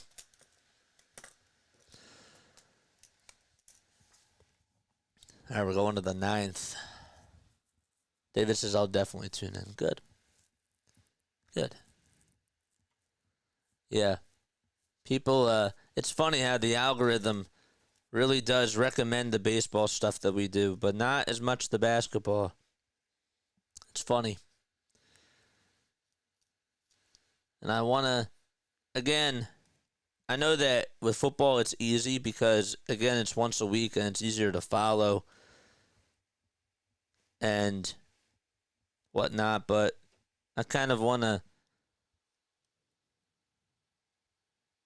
expand a little bit, and I want to do a little bit like what Tom does, Tom Grassi, but do it from a baseball perspective because I don't think that we have a lot of people doing that type of a thing. But it's hard because the teams play every day. So that's why we did the Tokyo series, and that's why I want to do Sunday Night Baseball. So I think that it would be nice if we could get more of a general baseball audience. We had a Nationals person come on the other day and was like, I wish that you could cover my team. Gives us more of a chance to cover other teams too. And I like it. No balls, 1 strike to Brandon Marsh. So we start off the top of the 9th. Salazar still pitching. And the 0-1 pitch is high and away for a ball.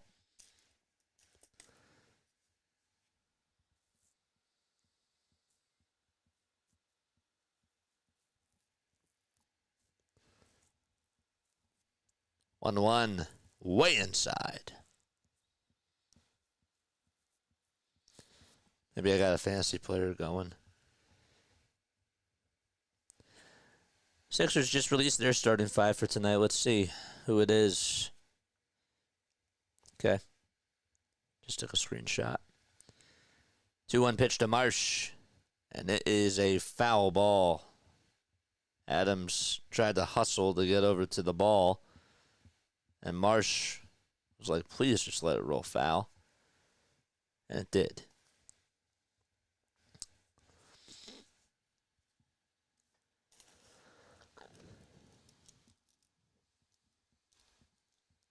The pitch to Marsh. And there's a bouncer off the glove of the pitcher. Played on the bounce, though, by the second baseman.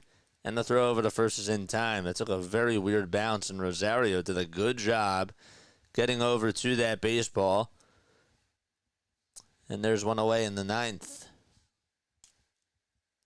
Thanks again for Tony for the $50 super chat. Appreciate that. Louis also had a $2 super chat as well.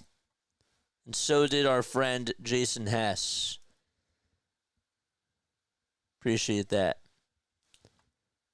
Lando says this ump is pure trash. Funny. On ball, no strikes to Edmundo Sosa. The pitch to Edmundo. Foul ball, and out of play it goes.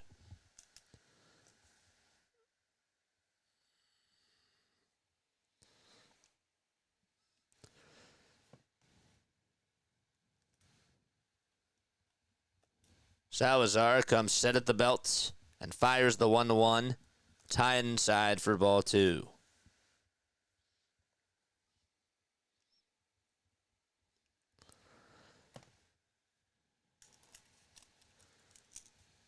Let's get to 5,100 subscribers. 2-1 pitch, and Sosa lines this one out over to right field. Good swing by Edmundo. And he gets on with an opposite field single. Again, turned on another pitch, inside out, and took it the opposite way. I would love to see this guy play more. I just would.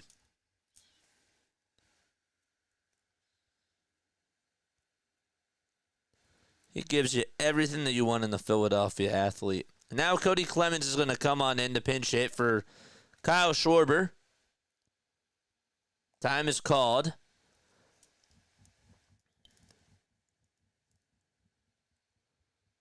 Cody had a career-high 447 slugging percentage last year. And he fouls off the first pitch. By the way, the Pirates and the Marlins are tied 3-3. They're in the top of the 9th. 0-1 is the count to Cody.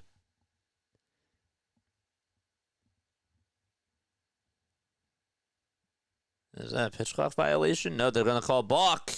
And Sosa goes over to second base.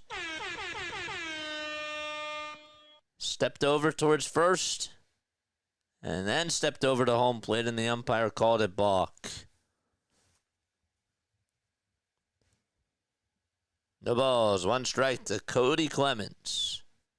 And the pitch, high and away for ball 1.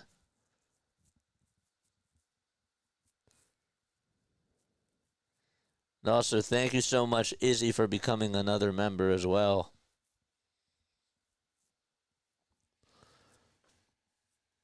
Phillies have 11 runs today. And the 1-1 pitch to Clemens. Fly ball hit out over towards left field. It's a foul ball. And it goes out of play. Phillies have put up 18 runs in these first 2 games so far.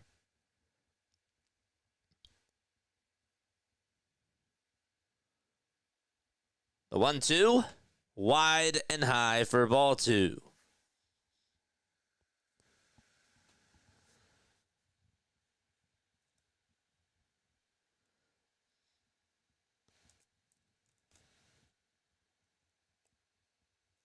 The pitch to Cody Clemens, inside and low for ball 3. I'm impressed with how their plate discipline has been today. Very impressed.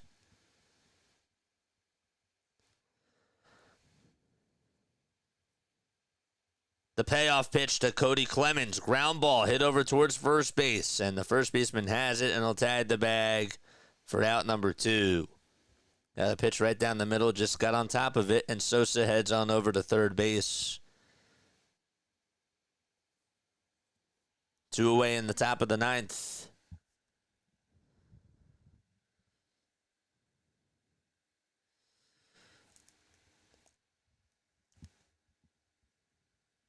Here comes Bohm, who's gotten on base 3 times today with a walk and 2 singles. The pitch. Outside, and it's a 1-0 count.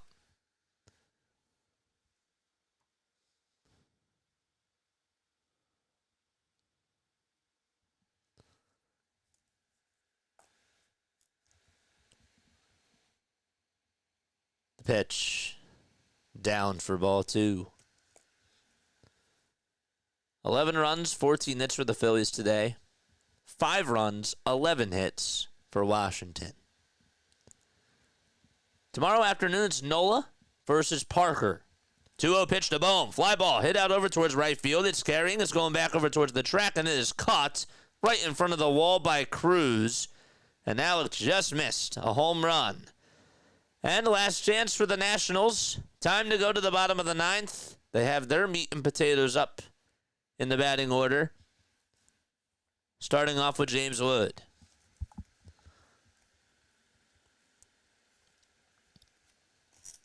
Okay.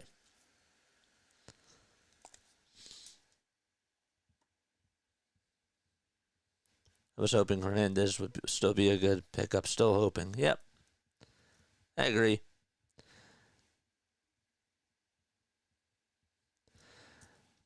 All right. Well, I'll wait till the very, very end. 3 more outs.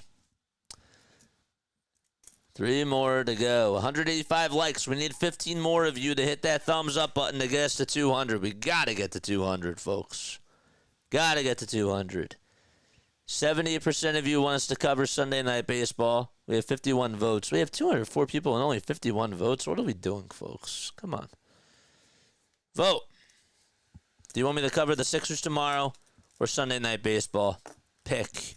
There's only like 5 Sixers games left. Not many games left. So we're going to have a lot of time to do Sunday Night Baseball. But do you want me to start it tomorrow is the question.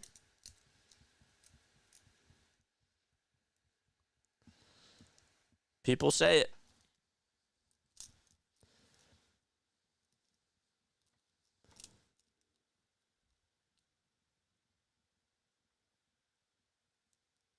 Is Rojas in the lineup tomorrow? I don't know. They don't release the lineups until like 2 hours before the game, 3 hours before the game. I don't know. Maybe they'll give Marsh a day off. I don't know. It'll be interesting to see what Rob has to say after the game. Joe Ross is going to come on in to close it out. It's a non-safe situation. Ross did play last year for Milwaukee, signed a 1-year, $4 million contract. I like the move. Had a 3.77 ERA.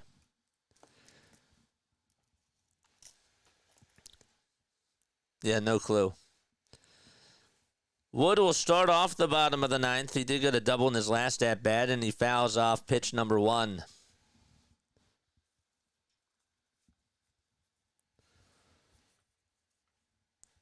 Again, we will be having post-game shows in the future, just not today. No balls, 1 strike. And the pitch is down and in for ball 1.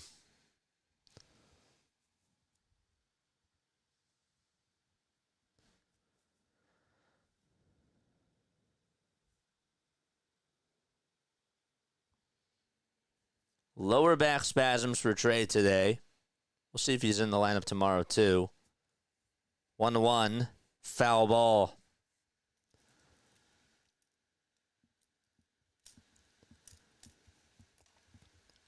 Wood singled, doubled, and also stole a base.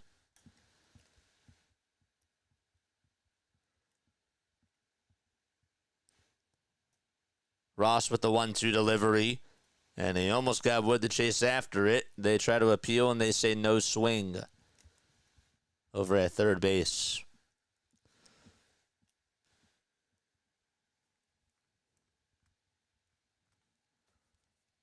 Two and two is the count. And the pitch on the way. Swing and a miss. Joe Ross gets the first out of the inning. And there's 1 away. Nice.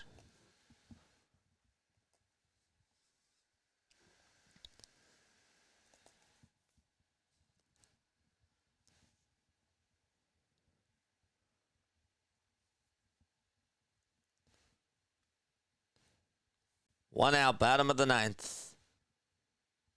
2 seconds left on the pitch clock. The pitch to Bell is high and inside. Oh, well, looks like he's ready to go.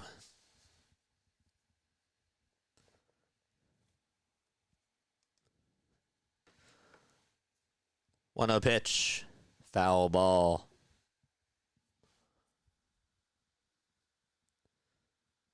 Twelve more likes, baby. Get to that 200 marker. AJ Show, what's up, AJ?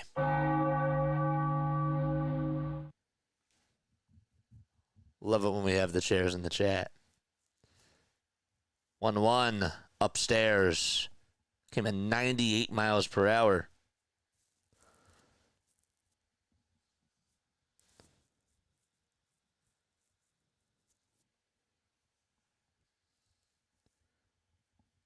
Two and one is the count. 1 out, bottom of the ninth, and the 2-1 pitch. Swing and a miss. Bell wanted to hack at that slider and was out in front of it, not by much.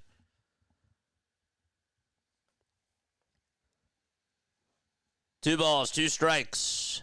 Ross gets set below the letters and fires, and it's inside and low, and the count is now full. 10 more, baby. Come on. 3 balls, 2 strikes. Ross with the payoff pitch on the way. That caught the inside corner, but it's called ball 4. Ha! Wow.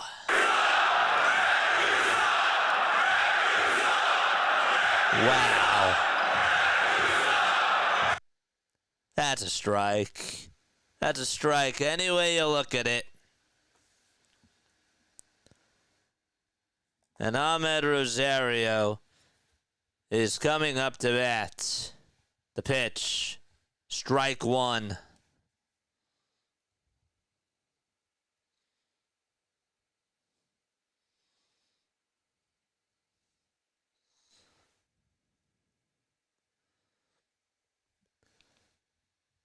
Oh, one pitch is high and inside. And on the defensive indifference, Bell does go over to second base.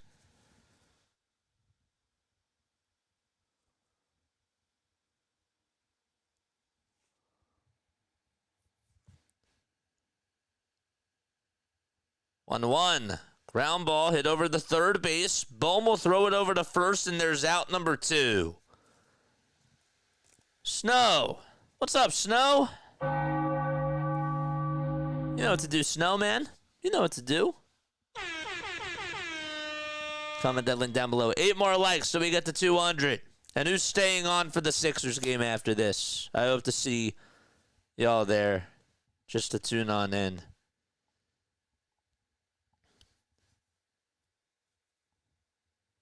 The pitch. And that's up high for ball 1. Let me ask you this. Would you guys tune in if I did NBA playoffs? If I did some NBA playoff games, would you actually tune in? 1-0 pitch. Foul ball.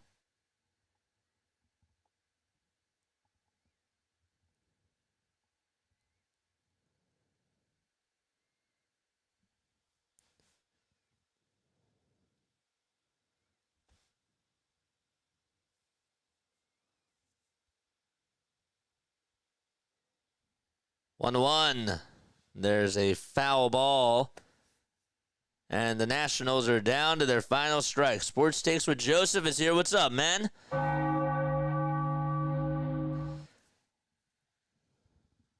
Six more likes. Oh, we're so close. Let's get to that 200 marker. Phillies fans rise. Ross gets set at the letters. The pitch on the way. Down low and inside, and the count is now 2-2. 3 steps as I would tune in.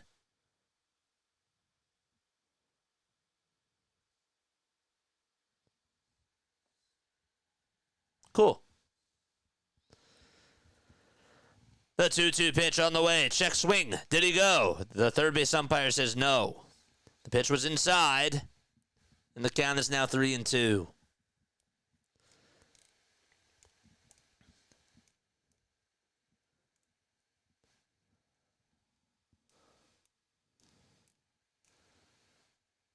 Three seconds left on the pitch clock. The payoff pitch on the way. Ground ball hit over towards the left side. That's going to get into the hole for a base hit. Rounding third is Bell. He'll come on in to score.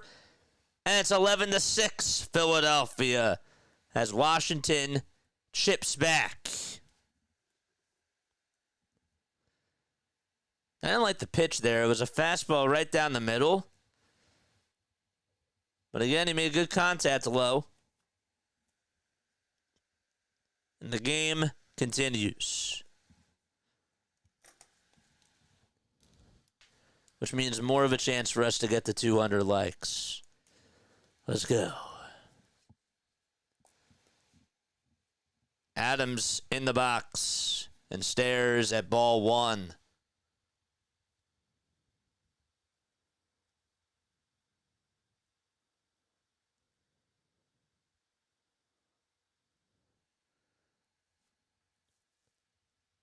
And the 1-0 pitch on the way, foul ball.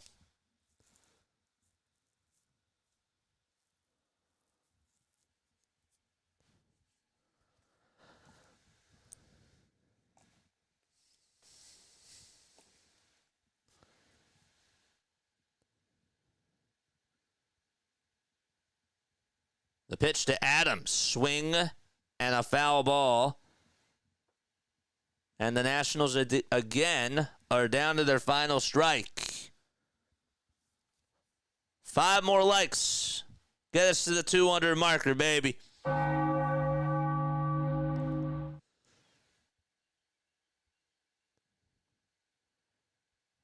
Ross comes set at the letters.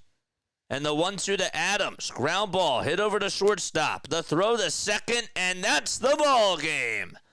The Phillies are 2-0 to start off 2025. And they win by a final score of 11-6 in the nation's capital. Ring the bell, Philadelphia.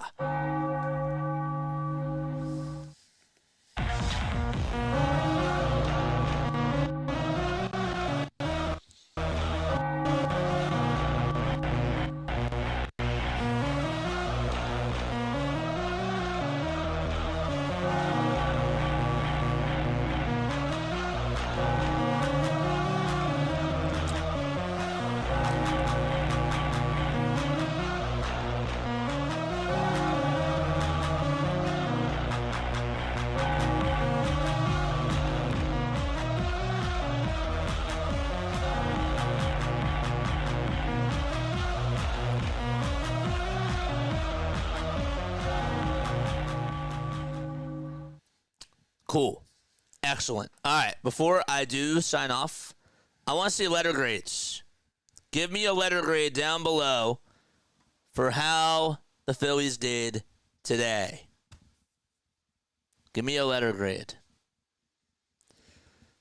Letter grades. Let's go, says Mr. Donut.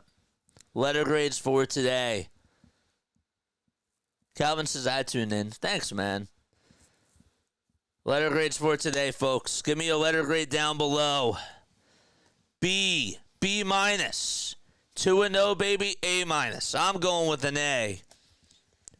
An A today overall because I wanted to see this offense rake, and they did. John says B. B plus. D goes with a B. Okay. Because of the pitching? Is that why? Is that why?